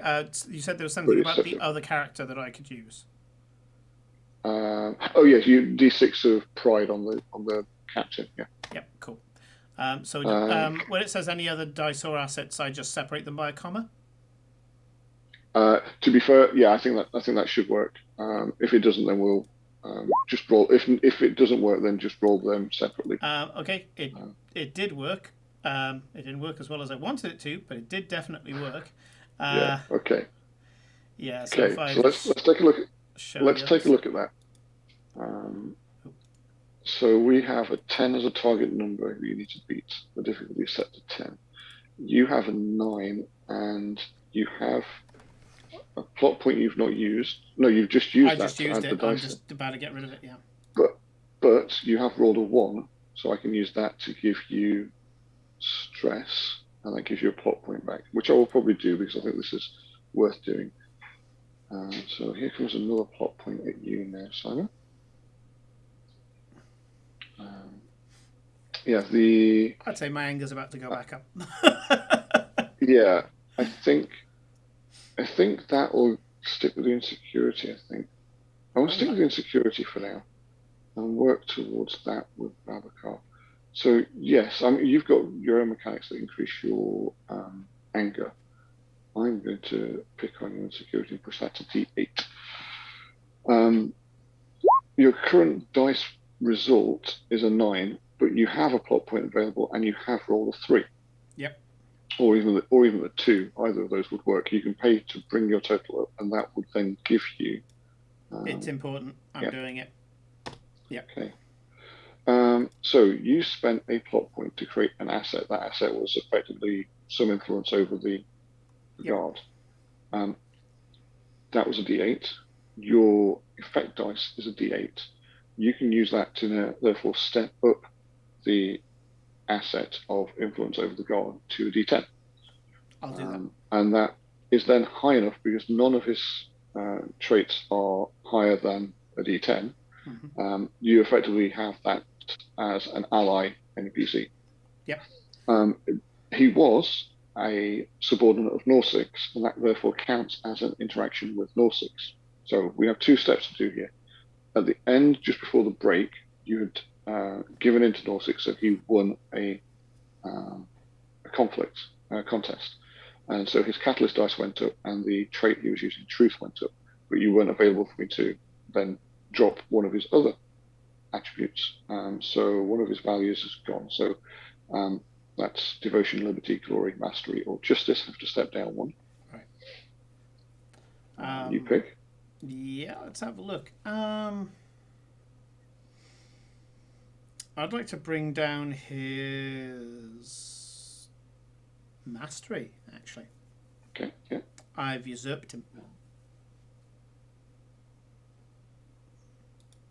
Okay, so we'll drop that. So this is from the previous time. This one, you've kind of stolen something out from under him. So his catalyst dice goes down, back to an 8. And one of his attributes goes down and one of them goes up, and you choose both. Okay. I'm going to say...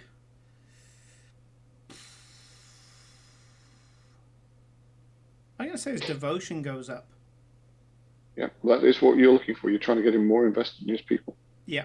I'm going to put up his devotion for that reason. I'm going to bring down, actually, his liberty. Yeah, his own personal freedoms. Yeah, his own personal freedoms, and that can also mean his selfishness, his ideals, any stupid bloody idea that comes from him that he is holding on to. Yeah, I'm going to go with that. Okay, so that puts him in a position now where his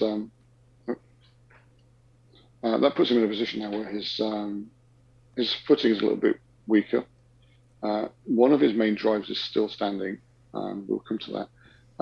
But the guard is incensed by Norsic's lack of action. He finds his pride insulted, his pride in his people, and so he closes down on Norsix. As Norsix steps back into the kitchen for something, the guard follows him, leaving you unobserved for a moment by both parties, and free to investigate the area a little more than you would have done under Norsic's watchful eye. So yeah, whilst Norsix has been worked on by one of his guards, I'm going to have a quick look round to see if there's any signs that set me on the path to finding the primal well. Okay, so I'm going to cut away from that, and we're going to do what also is going on kind of moment. The viewers at home watching the show see that Feathershaw is at the base of the keep and has been circling around it looking for a building. He mutters to himself almost incessantly about the poor state of the town. He finds an inn and boggles at who would be visiting this town, so it must just be for the locals. He locates a library, and whilst he watches from it. Ray, thank you. It's only the second time I've run this scenario. I really should have that by now. Feathershaw sees the library, and whilst conceiving that the contents of the library must be quite stilted for such a small settlement with almost an insular society. They stay back. They watch as somebody leaves with bundles of books, clearly looking to rescue what history is contained in these volumes, and they use that opportunity to slip into the library. It's soon obvious that they're heading to the basement, where the glow of their magic and yours that was ripped out of them still shows on one wall facing the bowels of the keep. And they start using their magic to peel the library bricks away, revealing behind them an ebony and dark brickwork of the keep. And they start to pull that away again with their magic. And you see the effects of the arcane magic breaking between the mortar and pulling the bricks apart, but also the viewer sees the magic's being sucked in through the wall, through the cracks they're creating. Parts of their magic's being leached away. With that happening, we'll step away from there and come back to Babacar. As you're exploring the area, you see that magical archway that has that shield over it. You kind of see the sky magic glow of sort of blue magic blocking you from passing through that door into the darkness beyond. There are steps leading downwards.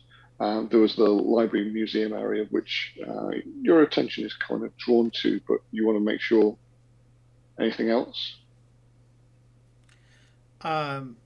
If I don't see anything else that draws me to it, I'm kind of just sizing up the shield, wondering if I can take it. It's been designed to prevent most from entering. I see no reason that your magic couldn't give it a try. It would be a difficult challenge. That said, how long you've got before they come through and see you trying to rip apart the very defences of the generations-long history, I'm not sure. Is that the path you're going?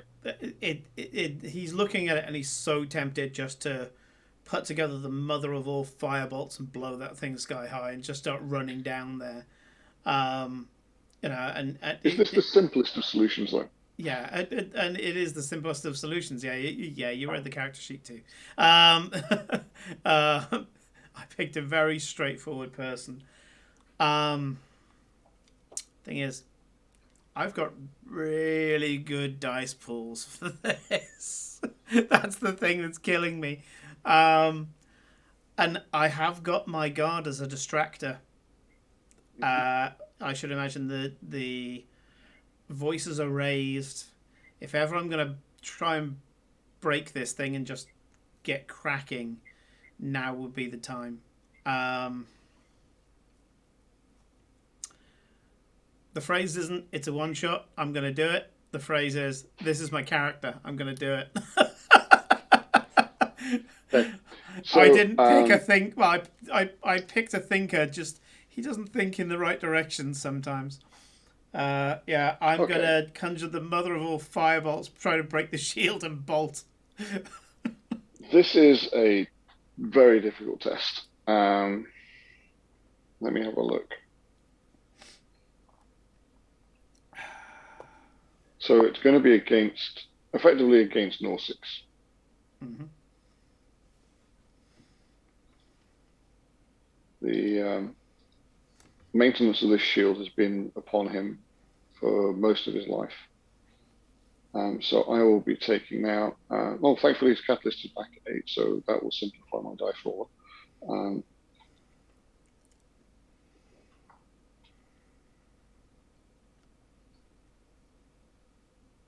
So he's effectively defending the well. Yeah, his work is, yeah. His devotion.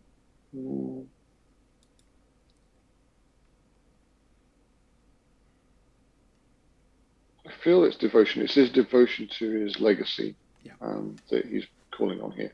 He's not seeking glory. That's not his character. He is committed. Yeah. He has a beneficial distinction. He is the keeper of the primal well. he has sky magic. That was what he was using to raise the shield. And he has an asset. He has a necklace around his neck, which is a warning device if anybody's attempting to go after if anybody's breaking through the shield. So That's fine. 2, 8. I wasn't exactly going to do this quietly. I just needed the chance to do it. I'm going to spend my remaining plot point. There was also your insecurity, I think. You're feeling nervous about doing this, so I'm going to add in. He's got a D8 on that, yeah.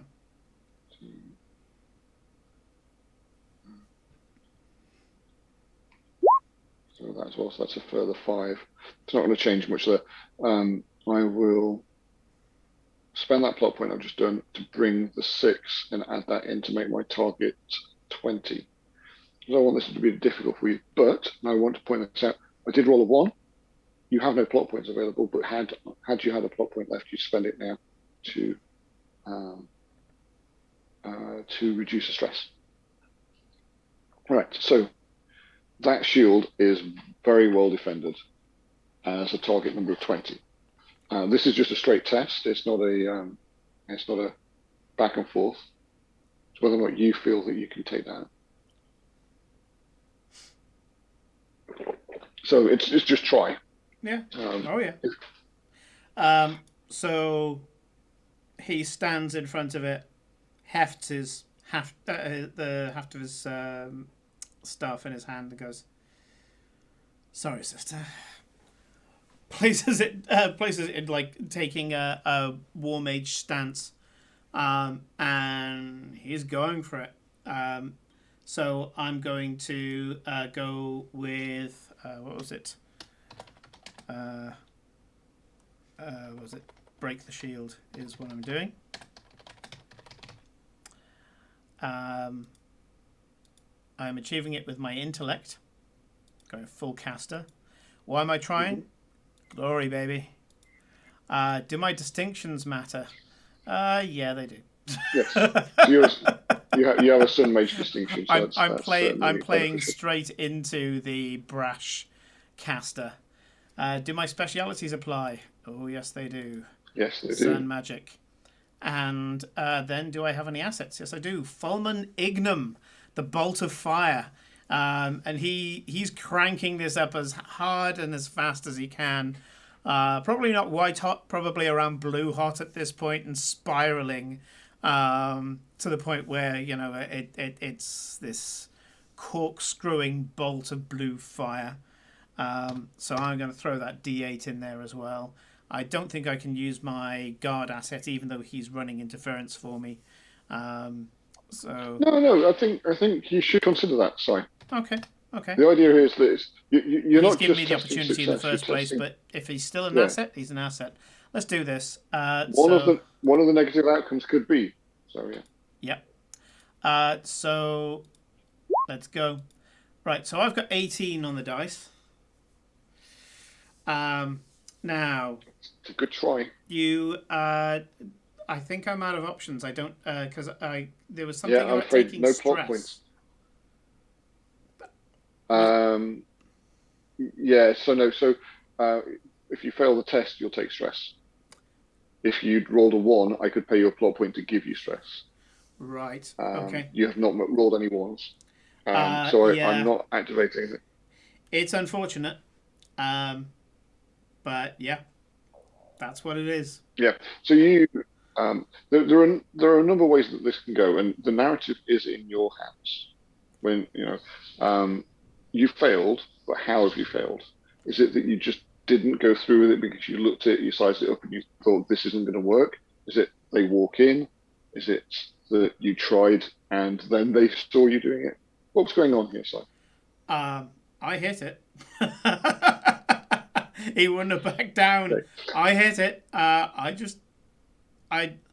think it was probably more a lack of finesse rather than anything else. Is that insecurity kicking in? Yeah. There's a lack of finesse in what he did. It was raw power. He was focusing more on the stability of containing all that raw arcane power into the firebolt and not the correct application of it. It's like it's all energy, no piercing method. And when it hit, it's loud. It's shook the damn walls, um, but it didn't get through. The chimes going off in the kitchen area cause Norsix to rush out almost before the actual blast strikes the walls of the gateway itself. He sees what you're doing and curses you as a fool. The wards on that doorway have stood for generations.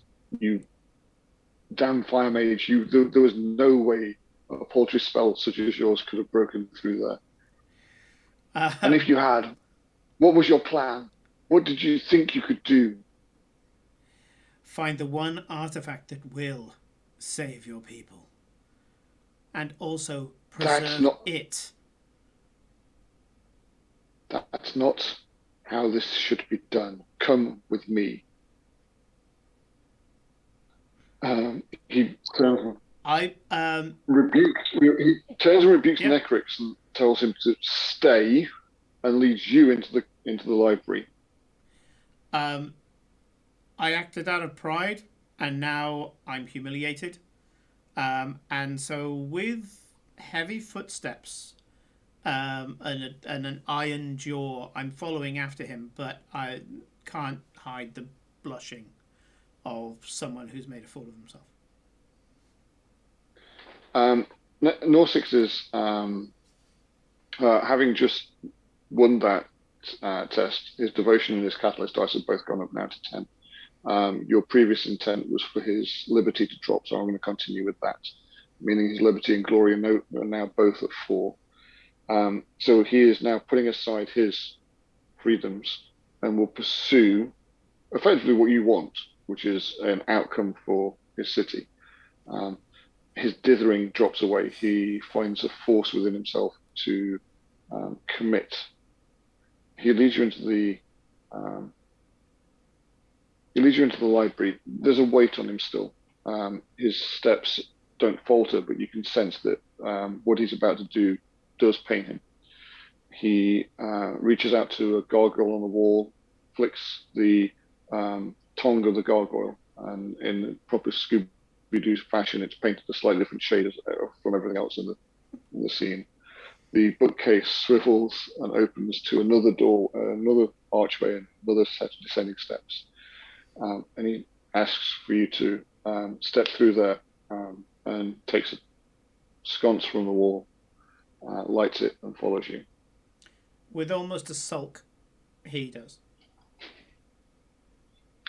Norsix guides Babacar down a spiral staircase into it's only a short walk, but you enter a small chamber. There's a chill in the air, and although you're convinced you're completely sealed in from the outside, there's a sense of a wind passing through the area. In the center stands a simple crossbar on which hangs a cuirass, intricate and slightly glowing with blue magic.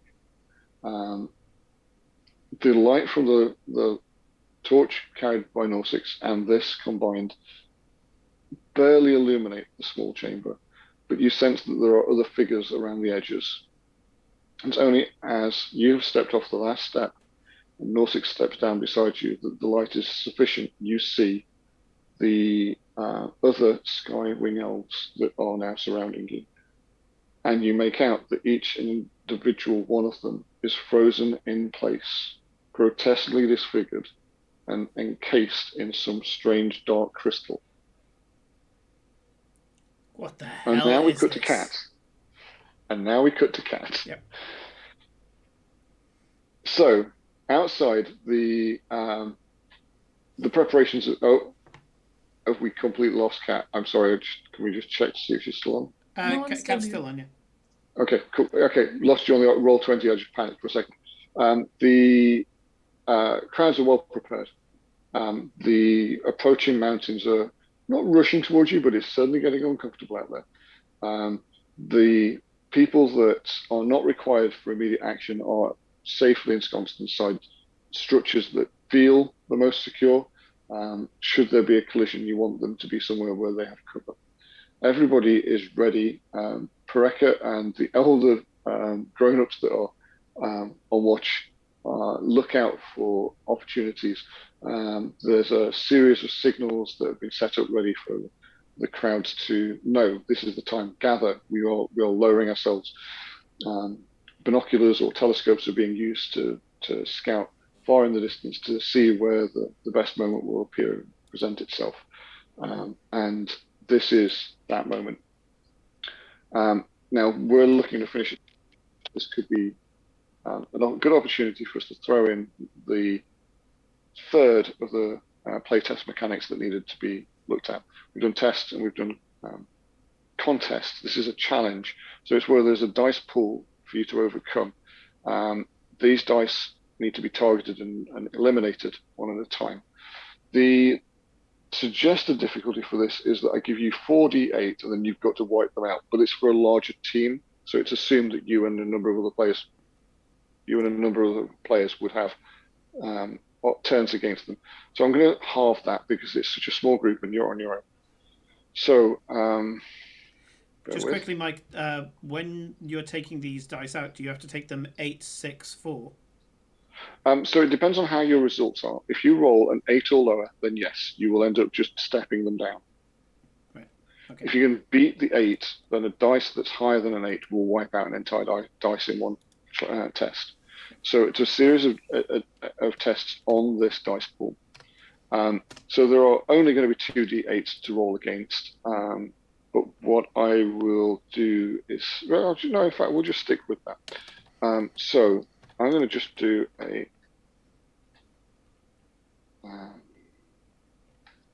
so the first difficulty that you're rolling against will be these 2d8, and it's an 8. So you will produce a dice pool and suggest what action you're going to be taking at to overcome that general threat. And the threat here is the actual evacuation of Benin. So large numbers of people. It's the difficulty of people climbing down, stuck between a city and a mountain face. It's the distance that you could end up falling from that city to the ground below. It's all of these factors and anything else you can imagine as well. So the actions that you and this group of people are taking to overcome those. Could you suggest how you're going to take action to ease this or succeed at evacuating people? It's still muted. There might be muting going on. Kat, you with us? Sorry. Yeah. That's okay. I had to guess there for a second. Yeah, I'm going to look around at the people around me and kind of try and build up a sense of teamwork between everyone. You know, I can see they're all already working together quite well, but at the moment they're treating me as the authority, and if they're going to work together properly, they need to be ready to accept whatever anyone says goes. Yeah, okay. You need some lieutenants. Exactly, yeah. But, you know, I see where you're going. if anyone says, hey, we're about to crash, I need everyone to take that seriously, no matter if it's like a kid or anyone. Yeah. So I'm going to use spirit for that? Or sure. Do you think that's influence? I think spirit is more your own internal strength. Influence is bringing other people on board with that. Okay, I'll go for influence then. And can I do mastery, or is that just for swords?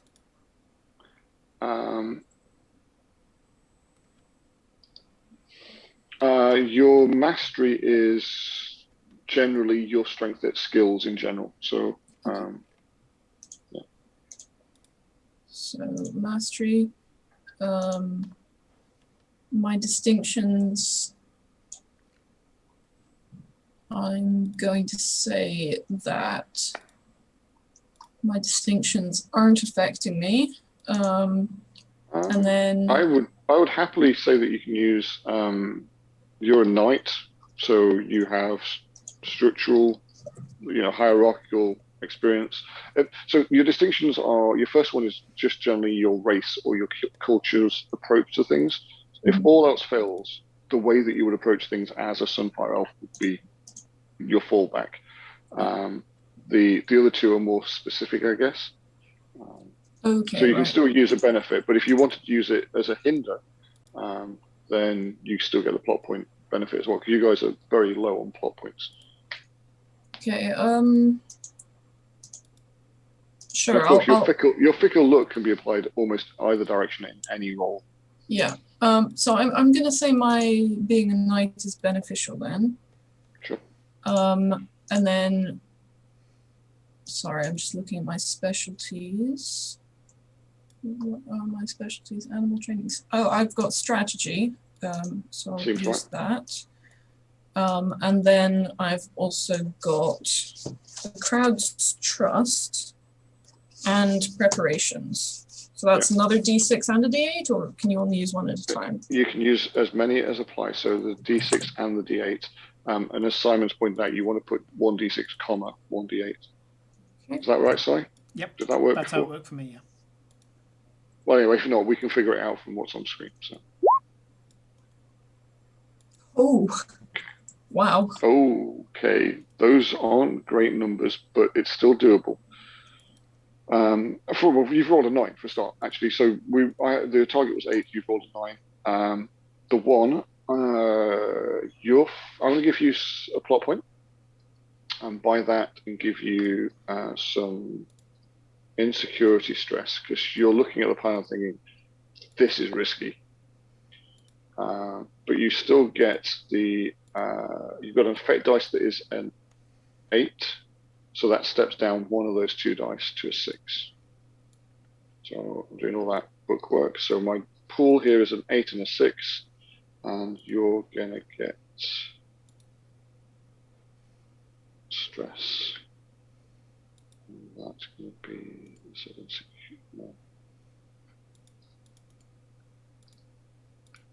insecure stress, D6. Okay. So I will now be rolling the 8 and the 6 and your insecurity. So it's D8 and 2D6.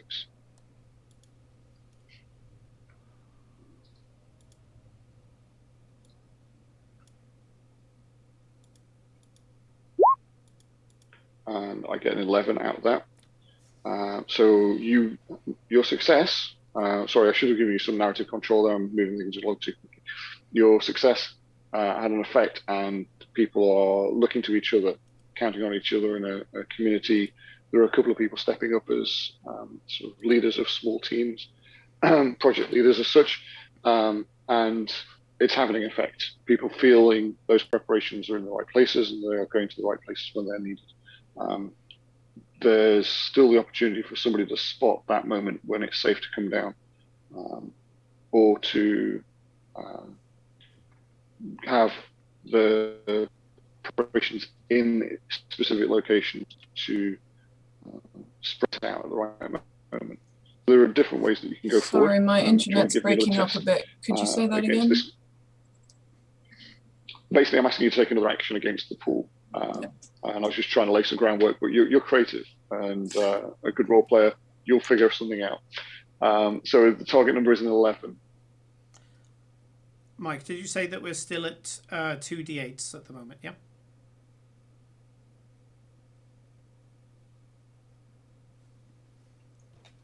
Okay, so we've got our preparations. We've got everyone working together.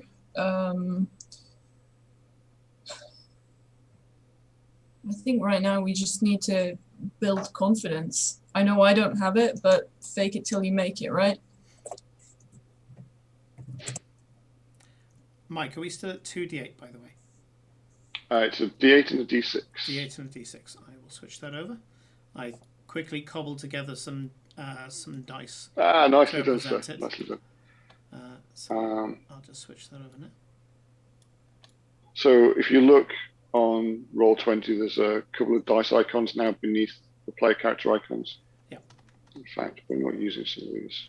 I'm kind of grabbing some of those from my character sheet to do that, but there we go. So I'm going to use spirit to try and like convince them that I'm not afraid and they shouldn't be afraid either. And my distinctions, I'm going to take fickle luck as a hindrance. Okay, get you that plot point. And you get the plot point when you choose to roll it, so that's available to you. My specialties do not apply, and then I've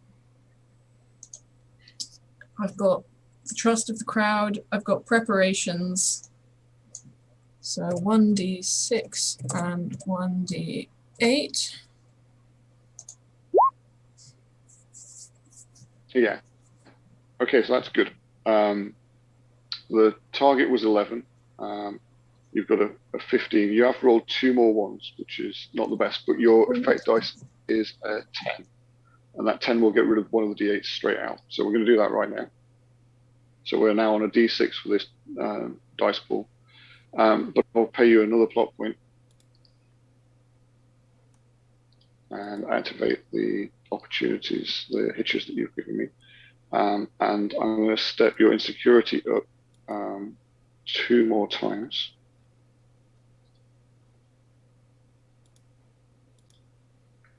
And that will take you to a d10 insecure.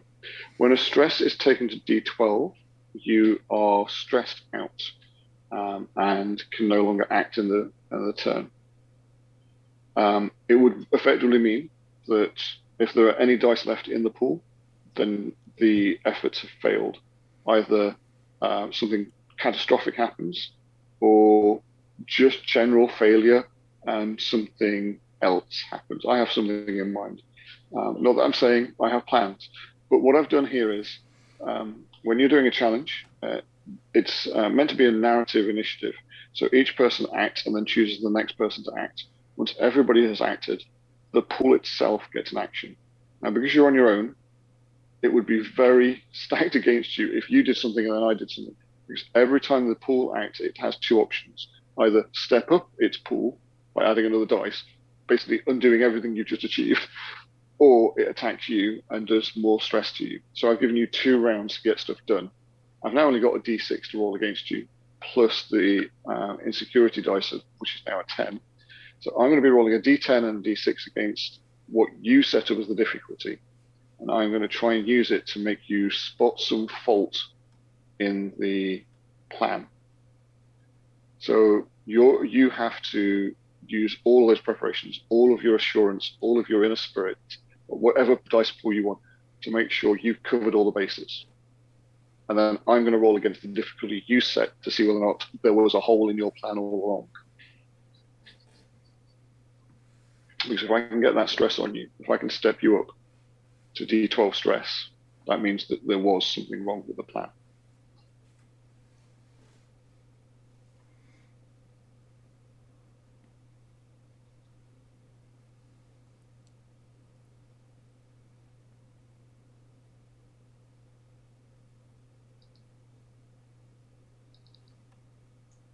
Okay, so I'm going to take the fact that I'm a knight as being beneficial.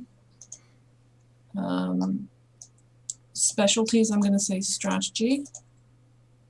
And then trust of the crowd and preparations.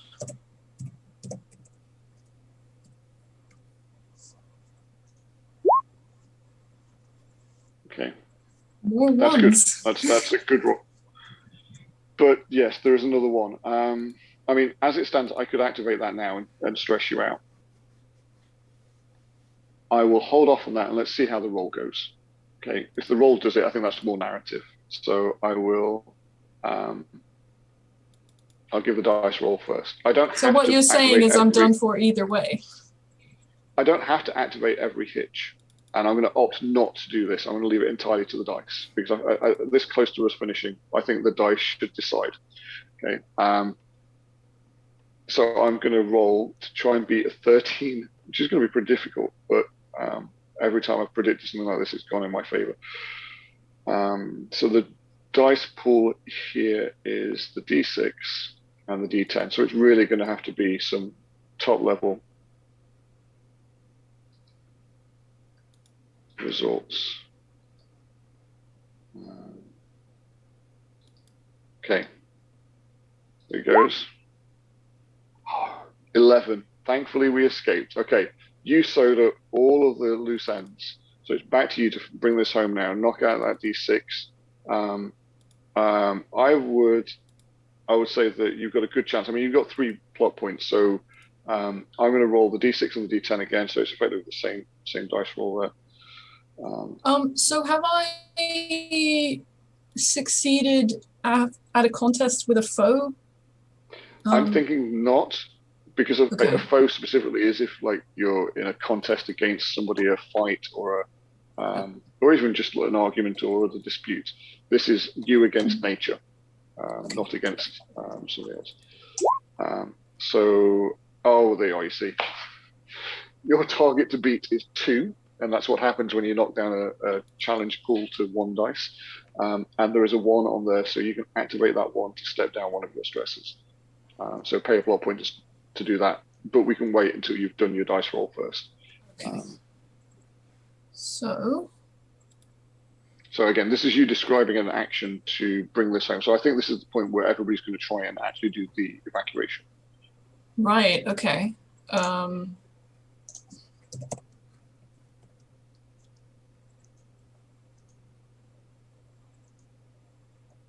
So I'm going to just be like physically helping people down. So I'm going to make, and can I take it as justice or would it be mastery? Because I'm saving these people because it's the right and just thing to do. Justice but the actual right. skill is. Yeah. Sorry? The motivation. So the virtue is the motivation behind what you're doing. Right. So yes, you're motivated by the justice of rescuing innocent people and seeing to it that they make it safely down. Yeah. Okay. I'm going to say my distinctions do not matter. My specialties of strategy, I would say yes. And then preparations, 1d8. And then instead of trust of the crowd, just for flavor, I'm going to use Wiggy instead, Wiggy the chicken, because I didn't notice. I was about to leave somebody behind and the chicken flew off my shoulder and squawked at me to tell me that there was one last person left. I like it. Oh yeah, I mean, you blew that out of the water. I think this is actually the first time we've seen this, but discard one of your plot points and buy off the stress because we've not needed them to add anything into your total. Yeah, how many times can I do that? I only rolled the 1, so you spend it once to activate the opportunity I rolled, and then for each one I rolled, you can step your stress down by 1. So I'll do that. I've got the controls for that here. So that's now a D8, which is kind of important because the 1 that you've rolled would be used to then step it back up. But I don't want to punish you, so we'll close that down in a minute. I think this is the first time that a heroic success has happened, so I'll just introduce that concept as well now. If you roll 5 or higher than the target number, you get a heroic success for every step above by 5, so 5, 10, 15. So you've got 2 heroic successes there. It's not going to be too important, but we'll come to that.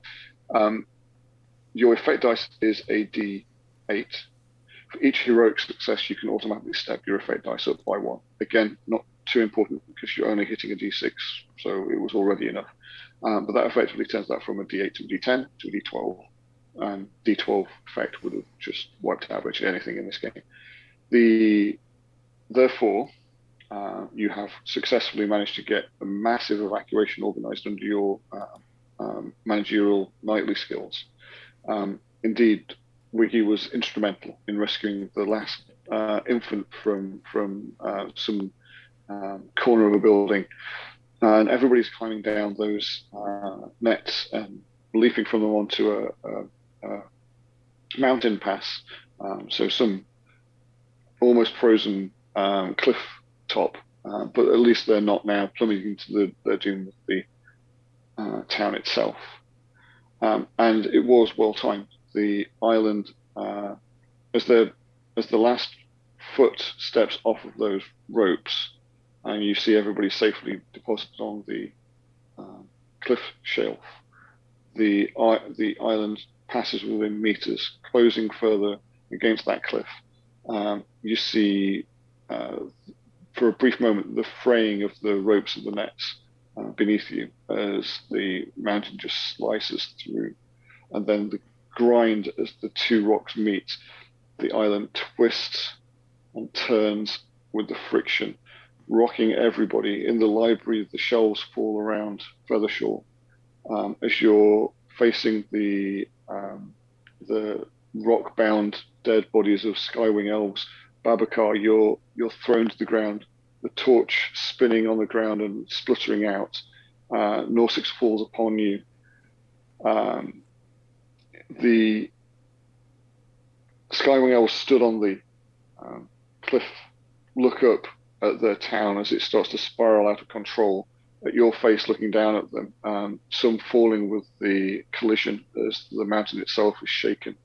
And the island continues into the rocks around it, shaking everybody in their place. We will be closing tonight's session with that moment.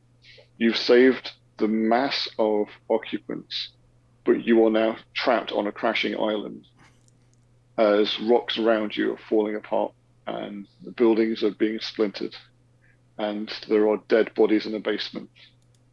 Feathershore is inches from breaking through that last wall.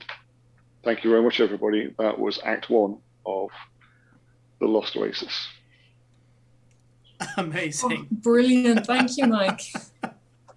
Thank you again, guys. And thank you for guiding us through Cortex as well. I know that we didn't, because we set this up on the fly, we didn't put together huge overlays and things like that. That's something that we can do in future. I know that this is Mike's system, so I have a feeling system that if I was to... It's not my own system, but it's my system of choice. Yeah. I've given up on NWAD 2004 for Genesis now. Genesis is my system. And so I know that we're going to be seeing more Cortex Prime in future. Anybody who hasn't used it, we are deviating a little bit further away from D&D by various degrees now, and seeing a lot more systems coming in, as it should be. D&D is not the only system, but we do still have our long-running game, and we'll be going back to Illyria for many years to come. But it's great to see another system in here, and it's great to see that you guide us along with that. I have to say, something that the guys didn't see watching the stream is that Roll20 actually has just kind of an app that says, does this apply? Does that apply? What are you doing? And it builds the dice pool for you. So certainly I'd say, Mike, if that's a particular plugin for Roll20, if you could share that in the Discord, that would be fantastic. So that's my own personal build on Roll20. You built it? Yeah, I built it, and I've just this week put it in for adding to the Roll20 character sheet repository. Yeah. So it's specifically built for this playtest. You could tweak it to make some of your own characters, but there are limitations to what you'd get away with that. And obviously, I'm waiting for it to actually go through approval. So don't expect to see it just yet. But that'll be listed as the Cortex Prime Tales of Xadia playtest character sheet when it does go live. I'm hoping it should go through on this round, but the chances of that the first time I've applied it, they'll probably find something and come back. So within a week or so, and I've been in discussion with the staff at Fandom, who own Cortex, and had full permission from them to actually share this. So it's I'm really hopeful. I'm really hopeful that this will actually be live soon. Yeah, I hope so too. I mean, that's amazing. Yeah. So that's the character sheet and the dice pool builder. I've got other tools in the back end from my GMing side that I put together using the API. So I've grabbed some API code that other people have built that helps me to keep track of stress. But yeah, all of that's all of the character sheet and the dice pool builder are going to be available shortly. Can't say when, but hopefully shortly. So I'm actually just showing the Roll20 screen now, by the way.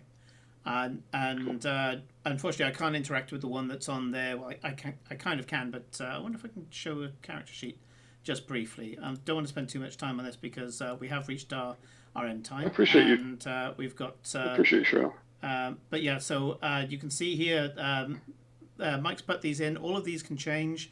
You can see where Mike added in the stress for angry and insecure. You've got the values here, and this is one thing that does draw me to Cortex Prime. I wouldn't want to run it, I'll confess. Not that there's anything wrong with it. It's just sometimes a DM just doesn't gel with the system but loves to play it. And the thing I really love is this thing here. Privately, I'm preoccupied with my greater purpose. Sometimes I get lost in my work and forget myself. It really drives the character decisions, which is why you saw me making some decisions that probably didn't fire as many brain cells as Simon normally likes to fire in his characters.